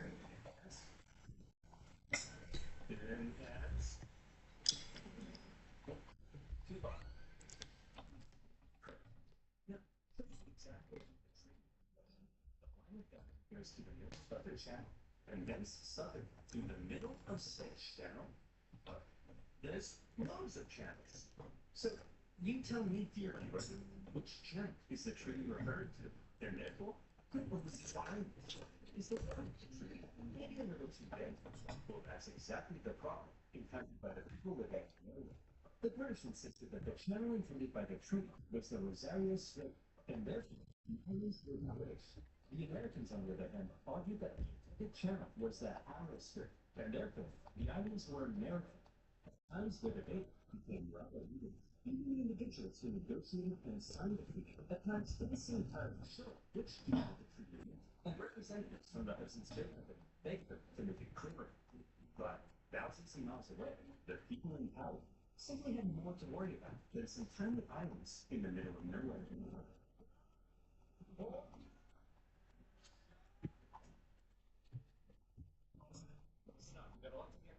The seventh Earl of Chisholm encountered a foul experience of arbitrage with last night and put this sketch together. But that's a poor person, Darren. Next, Lord Piddlingham sitting as a new mole on his backside. How is that parliamentary business, George? Oh, some islands in the Pacific Northwest are in dispute and can lead to a war with America? Fine. Let's take a look at that mole, George. So, the islands specifically held the Pacific. They British. Oh, American. I'm sure this conflict won't cause any harm. So, die. And remember, as well as united British, whose Jim said this. How did they get out of the bride? Instead of some protest territory, and forced him to move. And by God, he wasn't going to let it happen again. As far as he was concerned, those islands were not only British, but prime agricultural land. And given a chance, those bloody Yanks wouldn't hesitate to send them two flags. Their bloody little hands. And so, he came up with a plan. If the British settled the islands first, then that would really secure them for Britain. And so in 1853, Douglas sent an Irishman by the name of Charles Griffin, along with some Hawaiian shepherds, to go set up a sheep farm on San Juan Island. And set up a sheep farm they did. The place was ready with sheep, 1,369 to be exact. But within those flocks of young cowards, you'll see that the number of flies, birch, pigs. Oh, so you look stuck. You have the greatest thing that's ever happened to you. Perhaps flock together the island all together tonight. And what's the note? We'll learn in that how rapid, yes. Yeah, I'm covered in blood. I'm the luckiest man alive. But what in the island of Charles Griffin was it to be a perfect paradise of pigmenters? Because unfortunately for him, the Americans also believed the island was theirs. One day, in 1854, an American customs collector was sailing around the island on the island of Pennsylvania when he spotted something. Aha! Got you now, you savages. Over yonder. There's a sheep, sir. Sheep, sir? What are they doing here? Let's go negotiate with them. Negotiate with sheep? Are you crazy? I don't have to speak. Hello, good sir. We request to speak with your leader. Allow me to follow your list now.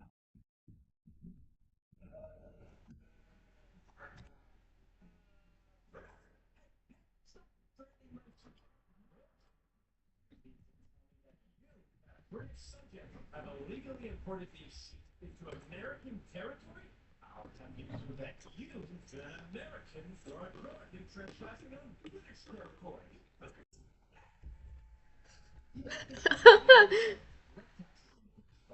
Because the island was American, and a British seizure if Jews weren't paid.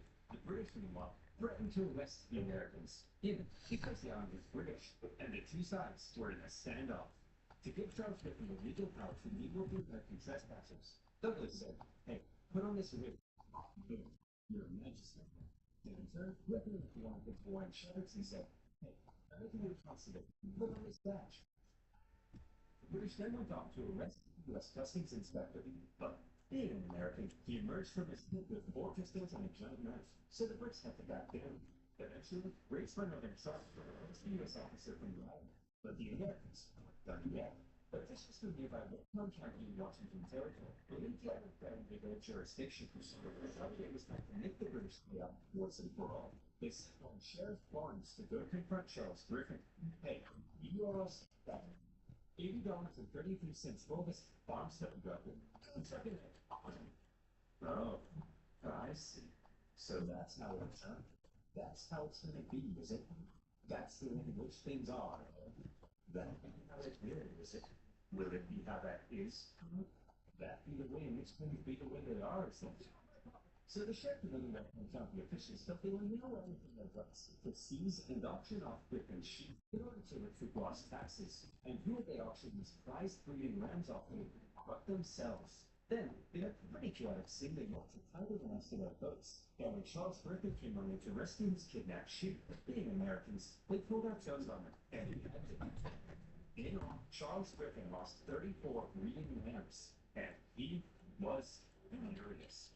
The British complained to the American government, who assured them of what had been going on at the northwest border, and both governments told their officials in the area to back off, or they're not trying to start a major war with some dumb sheep and a stupid island.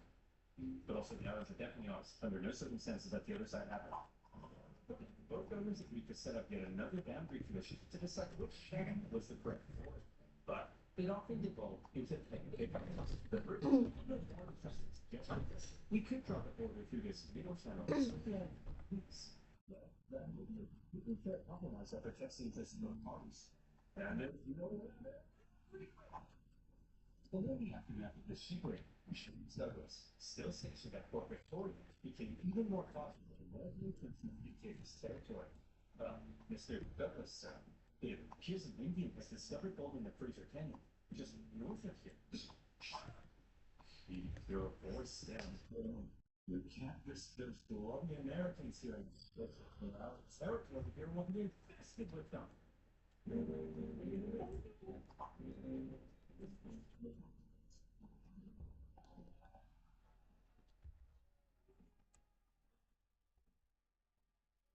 Fraser Canyon was accepted into the American state. Some big not, and they're very sad business. Many simply decided to settle in the area, and in particular, the choosing of San Juan Island, where Robert Ewing, proving the island was American territory. Around a dozen American settlers moved there in the late 1850s. Ewing was a man named Lyman Tulloch, a young man in his mid-20s, and lives as five. He didn't want to have the purest reason force to go to school, so he said, I'll just live with that right in this village super. I'm sure that won't make anyone mad. When he planted potatoes in his garden, rather than building a nice perfect fence around them, he said, I'll just spend some 3 cents and all these British farmers will send me to expect my property rights. Griffin's pig was a Berkshire, well known for rooting, and Lyman's fairly pathetic fence made for a bad combination. Numerous times he had to chase the pig away from his property, and he once angrily marched off to Griffin's home, saying, Hey, British farmer, check your stupid pig out of my potatoes. So we're involved with Algeria. No, why did you take it? My fucking. Oh my god. Bro, my fucking. That's how I get my money, bro. Is anyone watching? Literally, no one is watching, but 21 people watched. The tension between Lyman and Griffin was justified to explode.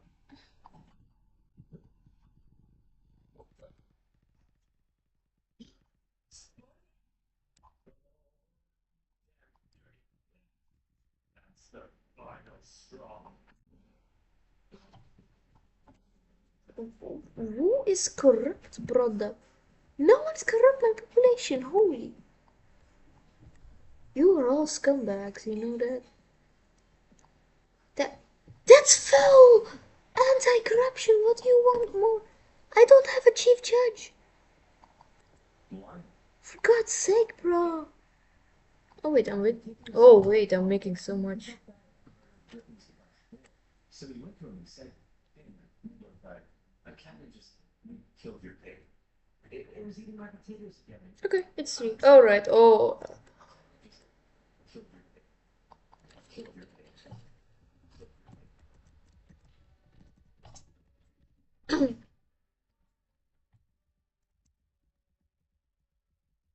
Oh no, I'm cooked. I'm cooked!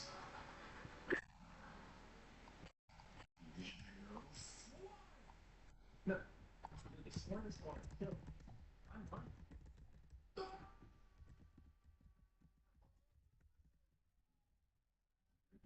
Lyman paid $100 for the loss of the pig, and an outrageous sum at the time. Obviously, Lyman refused, threatening to shoot any more animals that dared enter his property, even threatening to shoot Griffin himself. When Griffin complained to James Douglas, British officials went and insisted he pay up, and if he didn't, Lyman claimed they were to arrest him and take him back to Victoria. British officials arresting an American on American soil and trying him under British law. That's controversial. It's a controversy that attracted the attention of the American general in trying to the Parliament of Oregon. Oh yeah, I'm still allied to Russia. I don't really need Russia. He's the kind of guy who invades Mexico without borders, wasting valuable resources, and creating an embarrassing situation for everyone involved. He's the kind of guy who is wanted and then arrested for actually wanting to court. He's the kind of guy who finds a dog hanging out his yard and then chases it for a mile and a half just to give it a feed. He didn't even told what to do and had been court-martialed 4 times for disobeying orders. Contemporaries describe him as an imbecile, all matter and no mind, and a laughing stock. Like I said, John Hardy had a reputation. He hated the British that was not willing to opportunity to earn personal glory for himself. By some accounts, he even wanted to become president. And so, in July 1859, when he happened to visit San Juan Island, and he learned of the plight of the Americans living there, the shooting of a pig and the village girl to arrest Lyman Cutler, General Hardy went into scheme mode. And you know, Captain Pickett, yes sir, listen carefully. I need you to go pick some flowers and bring them to my place later. Got it, plan. Here I am, sir. What's the plan? Pickett, you and I are going to start a war. What do you mean, sir? Okay, listen up. An American man shoots a worthless pig on Santa and the British troops to be arrested. Outrageous. But we can use it. We get the Seventh to send us a petition saying we need American troops for protection. That's when you go with your men and occupy the island. The British will find American troops on an island they consider theirs. So offensive, they won't hesitate to build a siege. Then, it's war. We bring reinforcements and we fight back. Letting you know what's happening. But here's the kicker. My letter will take 6 whole weeks to get there. Before the government even gets a chance to respond. Is Brazil player still? Oh, yes they are. What is their taxes? It's foolproof. Wow. Very impressive, sir. Why did... Oh my god, why are we taking Gibraltar? Historians still contest exactly what it is we're trying to do here. It's possible I'm trying to expand America's territory. Maybe I'm trying to play the hero, so I can become a president. Some of you suggested that since I'm a slave on the southern... Why am I all... Why did I... White piece? It's set up. I see. But, hold on. What's the way to read flowers for? Because they... There are also historians who believe that one ticket had no secret plan at all, and were not speedy masterminds, but simply hot-headed buffoons, genuinely outraged at the audacity of the British, and trying to protect American citizens. But the fact of the matter is, Pickett took the very controversial and extreme provocative act of landing American troops on disputed territory. He set up his camp in a very exposed position and erected a very provocative sign proclaiming that only American laws applied on the island. It was almost like he was asking to be fired upon. Or, again, maybe he was just an idiot. When a British official sent to the island to get rid of the unwilling American settlers now saw that there were American troops, he demanded they leave. He was obviously told to go suck an egg. When Douglas found out, he was enraged. Today, the American landing constituted an invasion. So, how are we doing, guys? We are doing good, and there's no one here. Of course, there is no one here. So, yeah, we have a lot of money.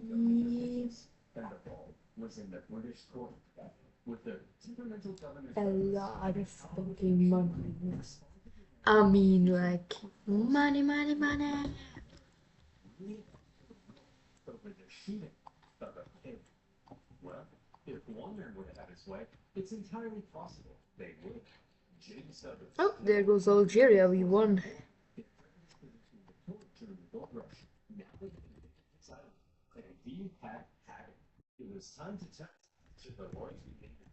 You, Captain Hardy, go to the island and prevent any more Americans from landing. And take this next trip with you to arrest Captain Pickett. Use force as necessary. Just don't do anything to start a war. Wait, you want me to use force but not start a war? Oh, I'm sorry. Is that too much to ask? Princess! When Captain Hornet got to the island and saw that the American force there was even larger than expected, his concern grew. In response, he ordered even more force to the island. And at this point, the naval officers were like, hey man, let's talk. They were concerned Douglas's escalation was leading them to war, and they convinced him that probably wasn't a terribly good idea to just go up to the military captain with his own men and say, hey Bucker, you're under arrest. Please don't shoot Big Douglas, gave in. To prevent any hostilities, he canceled all orders and told them For now, just simply keep an eye on the Americans. You did send ordnance ship for good measure. Captain Pinion now sees the British ships with their guns aimed directly at us. See, Jack? Look at that. We're about to get blown to bits. All according to plan. Hang on. Oh, crap, Jack! We're about to get blown to bits! The accident is now from its very exposed position to a long position, which, as it happened, was also very exposed. They probably were surprising to learn. Being dead last in his graduating class, nearby American and British officials began showing up to ask if what the heck he was doing. A bunch of tourists showed up because our major war breaking out their doorstep was the single most exciting thing to ever happen in any of their lives. Charles Griffin was particularly unhappy. First his pig had been shot, now his sheep pasture being trampled by soldiers and tourists alike. He complained to Governor Douglas, who was still pretty upset about the whole thing. Douglas felt British honor itself was at stake, so he decided that if American forces were allowed to be on the island, well then by God, the British should be there too. It would be a joint military occupation. Upon hearing Douglas's new plan to let the British troops on the island, Captain Horn decided to go speak with Pickett in person. After informing him of the plan, Pickett replied that if they dared land, he would open fire. So there they were. The British had orders to land. The Americans had orders to prevent their landing. This was a war over a small island in the middle of nowhere. For a pig in some fields. Over whether the U.S. Canada border looked like this or like this. It was stupid. Hold on. This is stupid. I'm not landing those troops. I'm not going to be the one who starts a war. The captain decided not to follow Douglas's order. And good thing he didn't, because pretty soon after that, the leading British admiral in the entire Pacific region showed up. Rear Admiral outranked Governor Douglas. When he heard of everything that had been going on, he was stunned. But when he heard that order and repeats Douglas's plan to land troops, things could have kissed him. Whether he did or not, history doesn't tell. But I have to think they did. The rear admiral handed all Douglas's orders, and instead pursued a policy of the Americans to contact the British government. The Americans, not knowing the British no longer intended to land, had sent reinforcements and began fortifying. But even still, the British Navy did nothing. And finally, word needed had crossed the land, informing the two governments of the ongoing crisis. Everyone was shocked. Holy crap! Army landed troops on disputed territory? Then I hope I find out about this. Oh crap!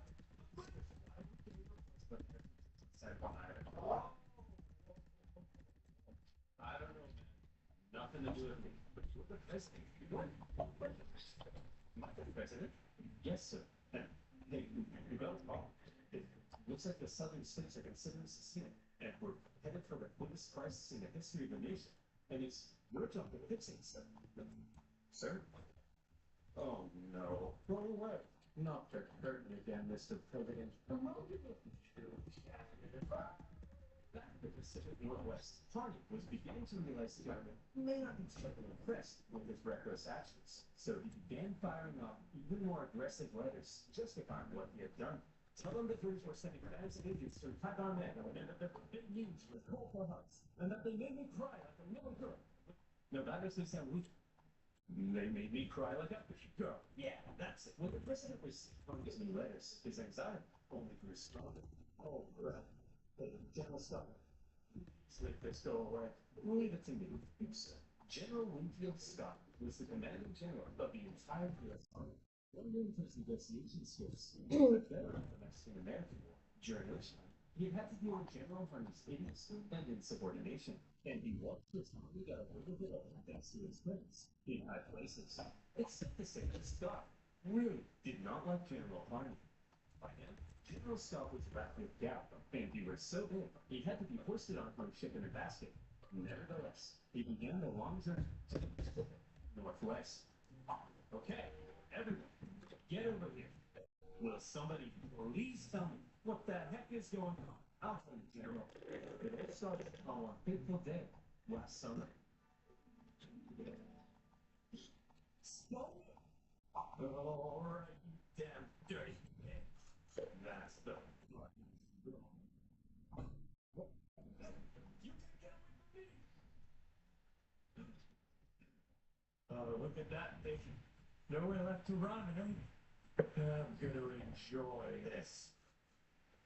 Simon, if you spare my life, I grant you 3 eternal.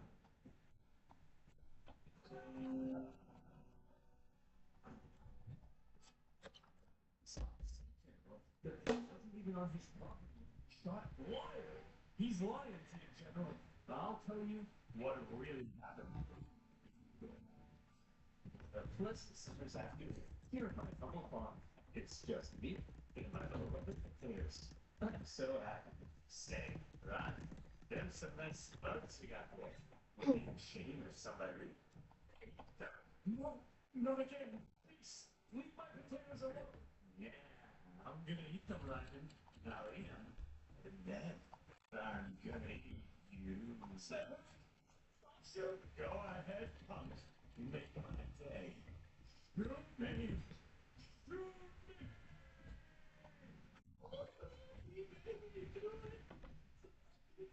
me.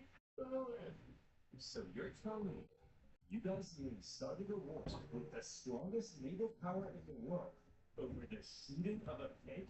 Yeah, now he's starting to get out of the picture. The British then threatened to arrest this poor, pure American soul. General, shut up. I don't care about you. I've made up my mind.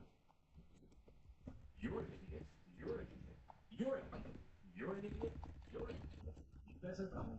And you two are the most mind-numbing and brain-dead ding-dongs I've ever encountered in all my life. And I'll see you in my office. Okay, fine. I couldn't deal with the police. Here's how it's going to be. Both sides are in a small force on the island for a joint military occupation until our 2 governments can decide who owns the island. And the only way they agree to that is if Hitler is removed from control. So I'm replacing him with Captain Hunter. Now, Barney, listen to me. Do not, under any circumstances, pick it back on that island. And I'm Barney. Do not order Pickett back onto the island. Understood? Yes, sir. Good. I'll see you fellows later. I think so. Good. Hunt, you're fired. Pickett, you're going back on the island. You suckers, I've been waiting years for this.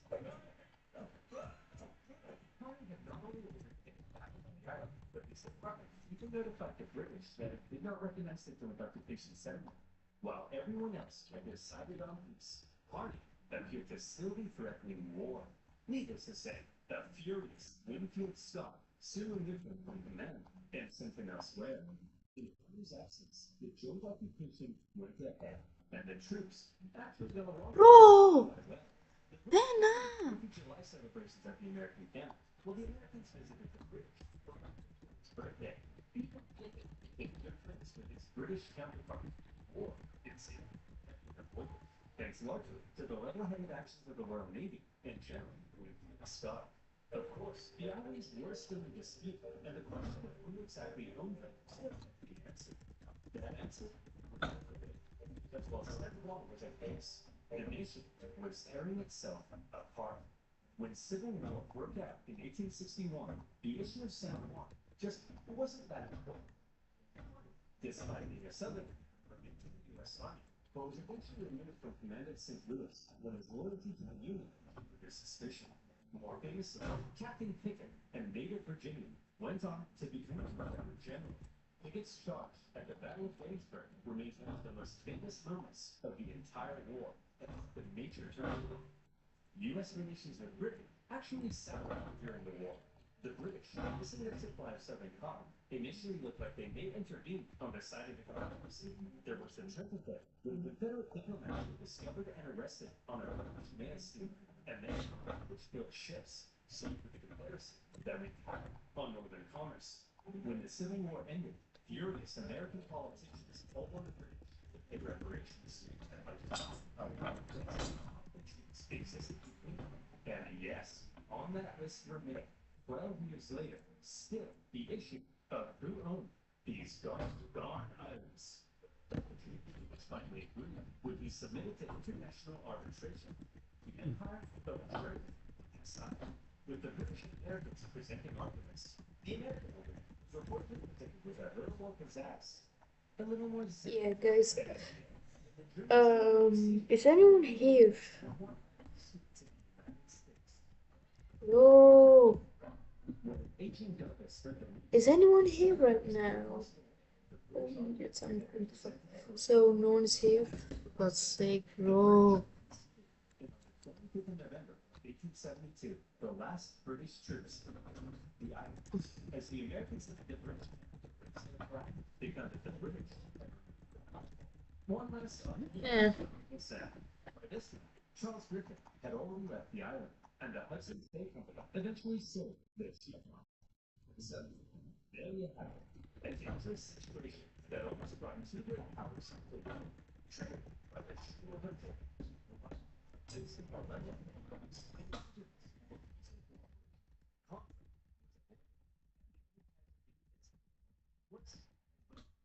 just in case. But how different could things have been? What if the British had attempted to arrest Henry? What if they troops? Could the two sides have actually gone to war? Could America have invaded Canada? Could it perhaps still invade Canada? Think about it. Why not? We have the manpower. We have the arms. It's our manifest destiny. Picture a future where American mountains wear red, white, and blue and hail the stars and stripes. Where William Gretzky would wave the American flag every 4th of July and display the thoughts of it all.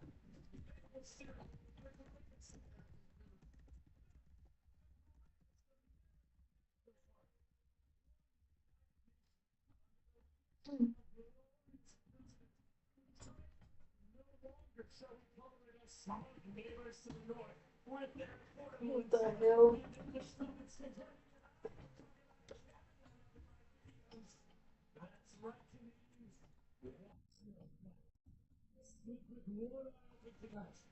Because Biden's coming, baby. And this time, he's coming. What the hell?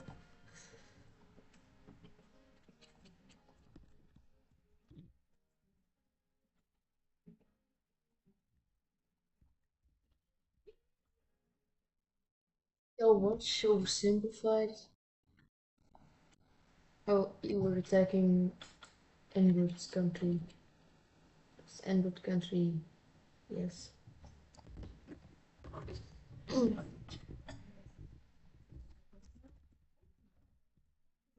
You know what? I'm gonna attack.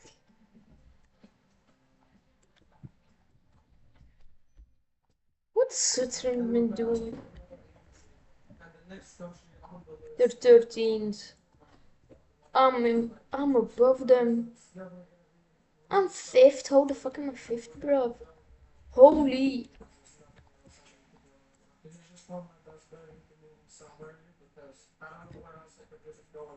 Coffee, Morocco. Dude, I'm gonna justify in France.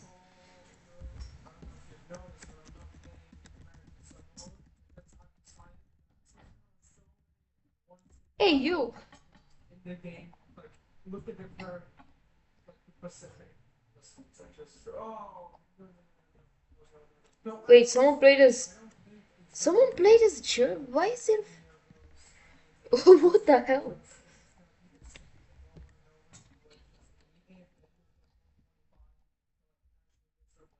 but I'm down to play like Andorra, San Marino, or Liechtenstein for that matter. I don't really mind those. Now we're not spending it super low, so we just bump that up. There you go, Monaco. Wait, no.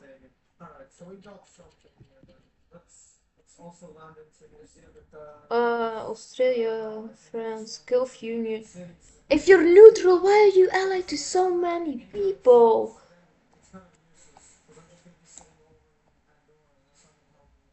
The issue with all this is that I also did not so Oh, I have a great idea. France. Oh no. think that That's not France. Are you fucking kidding me? yeah, okay. So he's dying there. He's gonna have to like maybe fight him underwater. Okay, wait, this is all like soon enough for us, so I can just stay there.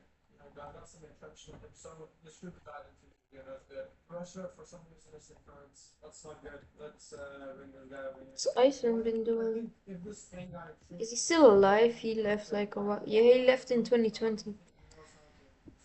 Guys, you should not lie. No, I will not. this is just a war that okay, like look, I just do you understand how insane that is? I just feel like what Oha! Holy fuck! Brother! Brother! Wait, what? Ah, yeah, I know that thing. so I'm just gonna go there and thanks. Okay, on that. But I don't know, we don't even know. We're down to the unrest continues to go down. Some slow down and then it'll do anything. Okay, so I think all the shoot for the filters is using. They're both mountain specs, so they're definitely gonna be like no and get decimated. Yeah, as expected. Okay, now that like most of their troops are dead, might as well like start to take out these guys so that they don't like take up cities that are trying to keep on our shore. They Spain is like no, it's not playing. Like I'm not playing that it's skill that I've been able to battle in Spain. I met another Belgian beer. Making some time so into this. I definitely want to take over Italy here because a massive step towards building something in the country. Declare on Italy. We have lots of reasons to try to move to Italy. I mean, it's very a little bit annoying, but at this point, I think with this point, I'm also very close to getting quantum, which is really good. That's gonna definitely help in the long run. Having quantum over probably a good amount of players that don't have quantum. So yeah, quantum's taken over Rome already. Alright, so now that we have everything. Oh, of course it gets destroyed. Dude. Now I'm gonna have to wait like 50 years until we can like actually get back to able to get information at this point. Also, to take December, you know, and stuff. And more, so like, take their money. Yugoslavia runs their alliance. It can't be down to them. You can also take over Austria and then take the accent out. I'm just trying to expand as much as possible right now so I can actually like base some troops at this point because if I don't, none of these are gonna be my course for a while. So we're gonna have to take whatever we can and then gonna have to just play the long game with this. Yeah, I don't know. Why do people think? But Start taking them over as well. Might as well try and take over some of these Italian cities. Okay, I believe still gonna need to get it. So we're gonna start making like a lot more tanks. Now that we're building a quantum computing, so I actually kind of got it late. I didn't notice it right in the beginning. So now that I have quantum computing, I also want to just start going down the next direction, trying to make my own money from the countries that I'm taking over because I can't really rely on things right now because I'm kind of late. Sleeping is taking over ground. That's I would like to get over a bit more. Because lots of different what? Trying to go on the Alpines? Okay, yes. Let's make some tanks here. I'm gonna have to go full warm. is anyone here? There's no one here.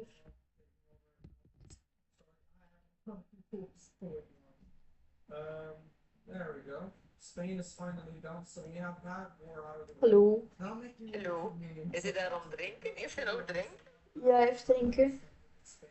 Hoe komt hij er dan nu? Hij komt mij. Hallo? Hij komt bij mij. Hij komt bij mij. Maar ik wil dat nog eens laten pissen. Ik kruip verder in mijn bed. Ik moet ook aan dat komen in, maar die dan. En wil je hem eens buiten laten? Oké. Dank u. Yeah, I'm making some best shores so that I can actually like try and land it. It's not fighters. We're gonna try and clear the path for these tanks. Yeah, there's a submarine right there. Sent me so much earlier without she got this cool now. I just needed to make it so that it's safe to land. God, China was in this game.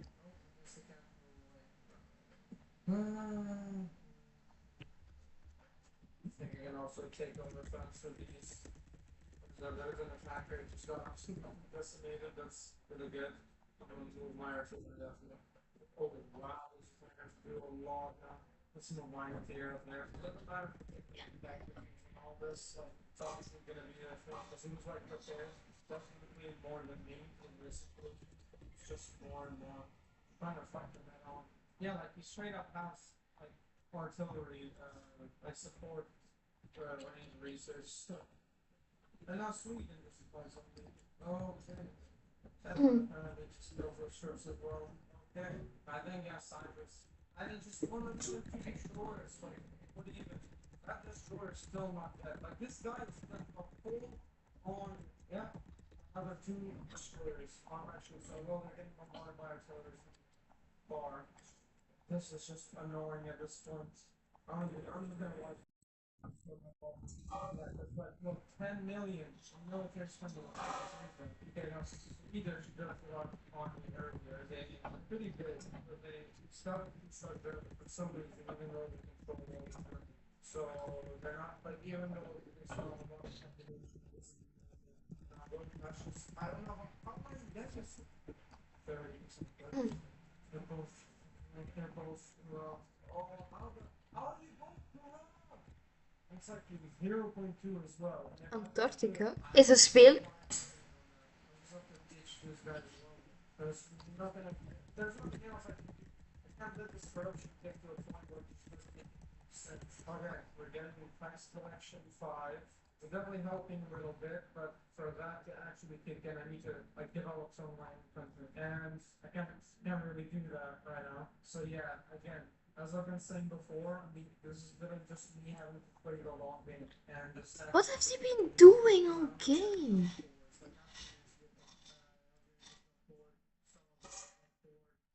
It's almost north, but it's still not there. Eventually, I do want to go into defensive on Sweden. Honestly, not for a second because I'm not in a situation right now. I'm just gonna take over like all these Russian resources, money off stores, and then we go to Sweden. So yeah, currently that's the plan. Also, just want to wait so much for us to go down because Luister. it's like really bad right now. I can't really do much because it really just my own country. And the longer and when we're taking this here, we're gonna spend money off of those. And Maar dat doen hebben we niet worden. right now, countries. But right now in the world, I'm apparently the third strongest country are Sierra Leone, which has half of my population pretty much. I also get part of this. Okay, we got 40 right, so that's one. Let's just take out Yugoslavia. I'm just trying to work through Slovenia. I mean, not Slovenia, Sweden. I guess I'll just leave it so that I'll take them over later because I want to have like a better war. But if it doesn't accept it, then I don't really know. For Egypt,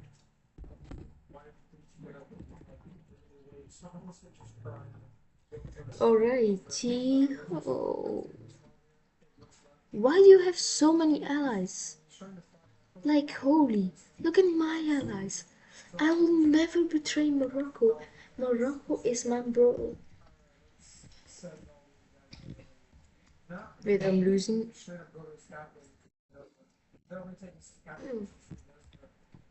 Is Canada still in the... Yo, Canada is still in the game.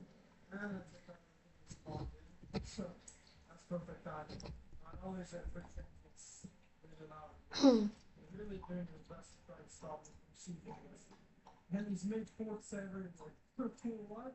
He just straight up spam forwards. That's interesting. And now he's trying to attack me on these forwards. They're just disappearing. Oh, what have you been doing? Come on, surely like he doesn't try anymore. I'll just start auto attacking. I forgot developing.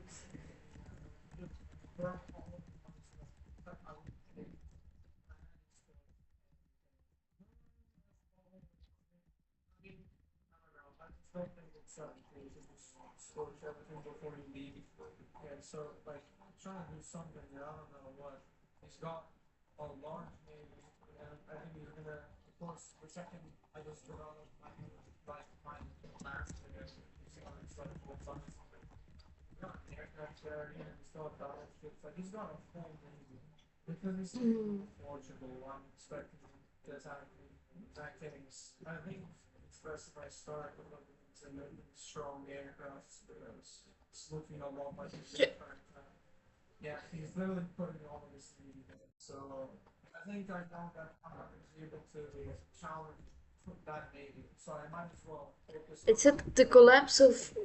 And why is the capital not taken?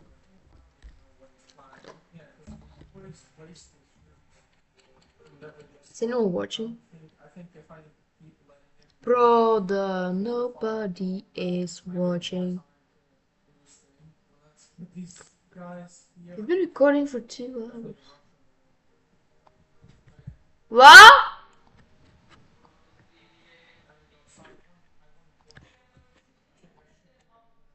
Nee? Nee? Alleen maar water.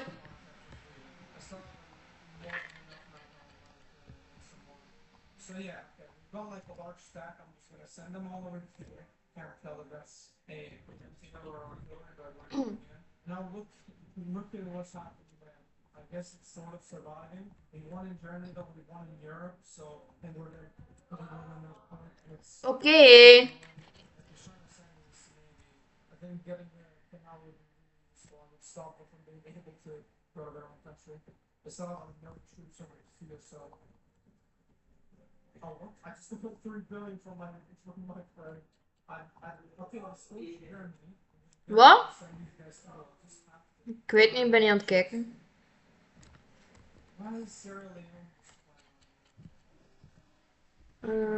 It's football.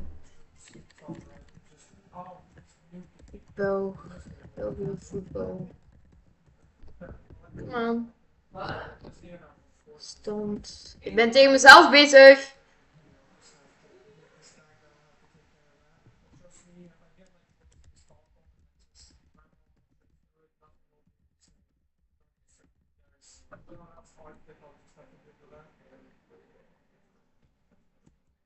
This guy is just bargaining.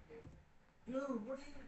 I go ahead and knock that fourth on my capital because it would be scorching right now. And since it doesn't have.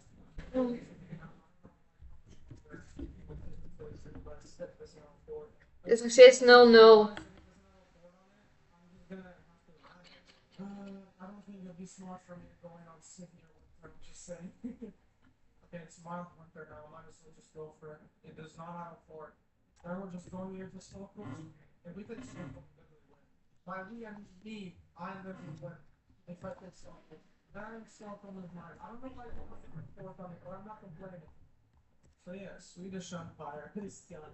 Okay, so he's got some stuff in Brazil. I'm just gonna have to wait for that to get released because there's no way I'm actually gonna like go for Brazil cities. And now with this thing, I would like to actually just walk here. Attackers and more. It won't be easy to invade, that's for sure. But I don't have new technology or nukes, so you got like a lot of troops here. So also got like school zone. How does he school zone? The thing is, I've got fighters from like every major city. It's funny. It's all this stuff that died. In order to capture all those cities. Why is it? Oh, and the silo is gone. The silo is gone. Now that his nukes are gone, I can probably go and invade him. But first, it would be nice if I managed to make an invade. Okay. Got what are those troops here? And I can this. And now I think we can do capture all most of these forces. Just spams manages to scorch every single city. He's also got rid of the messenger. Bro, like 3 million infected manpower. How does that make any sense? Thing is, I can't invade him, he can't invade me. And it's just gonna stay that way for like forever. To be honest, I don't really know at this point, but he just wants to the world going, doesn't do anything itself, can't do no form or anything for that matter. Can't take to me over like ever because of course you cannot be here. Um, yeah, North American infantry war. Like, they want to Oh, minus 7 TRC. power. I can't. I swear. And I'm just so struggling. Okay. And again, it ends the same way as the last video. You're just Mexico is still in the game? What have they been doing? and now this time the difference is that they bring in North American Union that has like max bomber research, which basically makes it so that the fires can never go out. The bombers just recharge and they go again, and in case they miss it, like they're really scorching things while they're passing by. They call it max research because North American Union is living up from the anything in the game. Alright, well, thanks for watching, I guess. I don't even know this thing. Now click on one of these videos if you want to watch more. Thank you so much.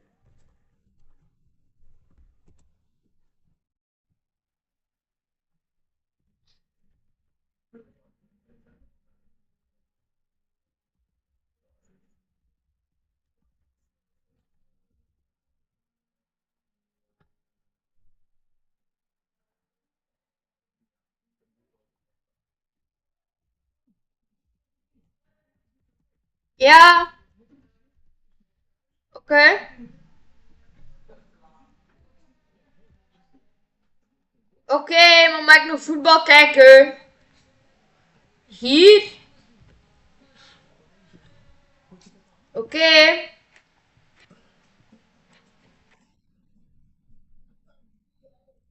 Look at this. Holy, what has Iran been doing? Wait, who's first? Because I know I'm fifth. It's USA, of course. It's USA. Well, I'm fifth.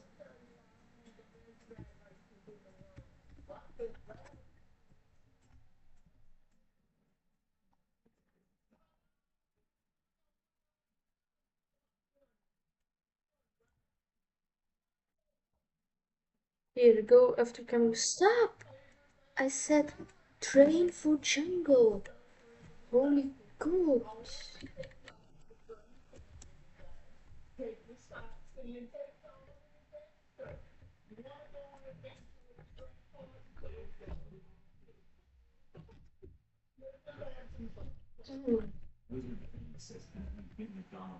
Wat? Maar...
You know what?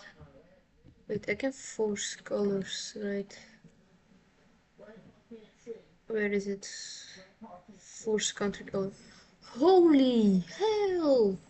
Why is Africa so purple?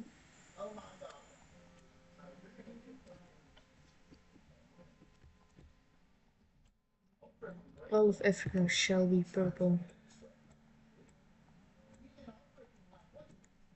No, you're cooked, bitch. Stop talking. Also, I need to be communism.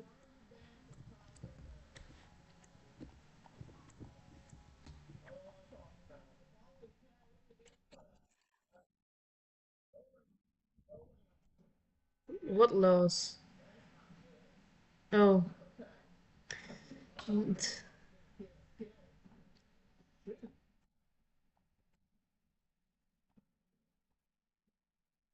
Oh, I need a better head of conscription. No, I had one fucking.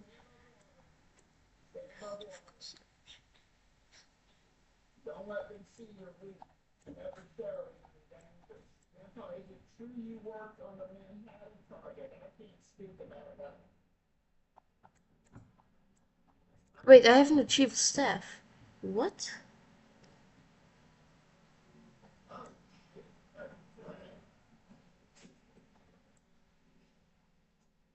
Oh my God. Oh my God. I'm DA. Holy cow. I think I'm. That's a way better one. Like, holy fuck, that's way better.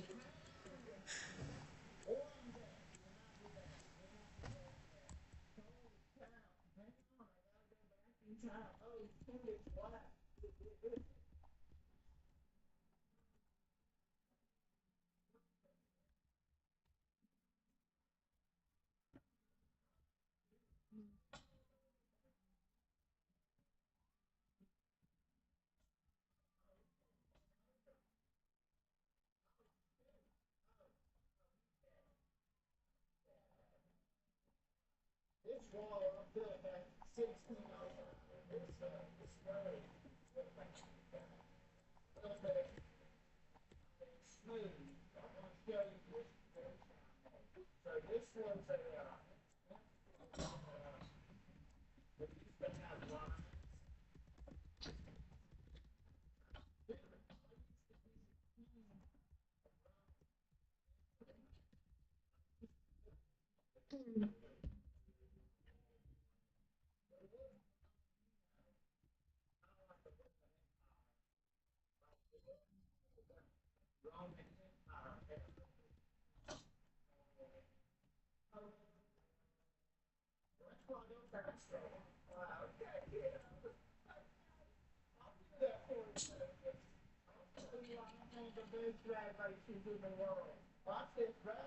Perfect, Canada.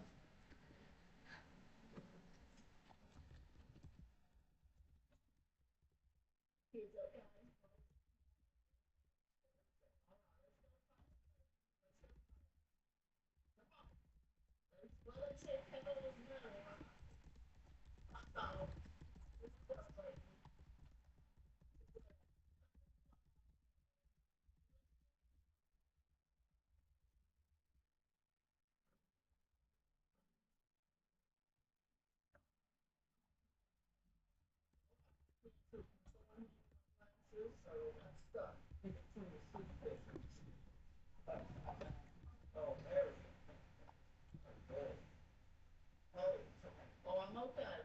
John, prison 21 says free helping you show us your track, racing skills, also my arm, and what do your idea? Show you my graduation skills. Oh, I said, come on. We've never done it, but I'm doing this first, right?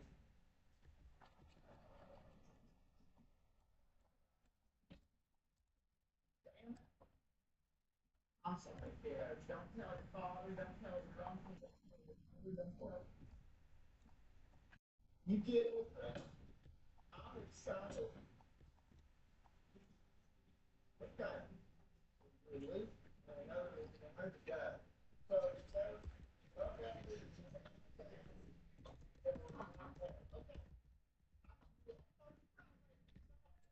Wat?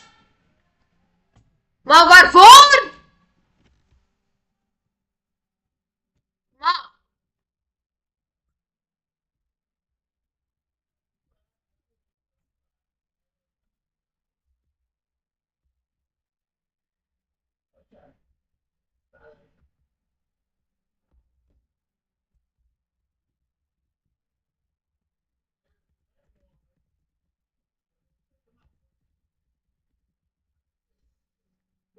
Is anyone fucking watching? Nope, not even one person.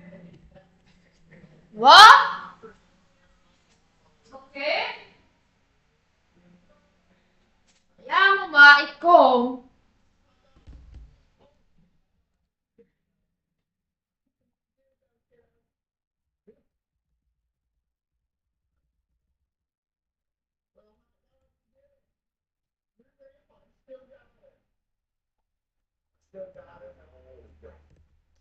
Yeah, guys, I have to go now. But look at my empire. Look at it. It's so great.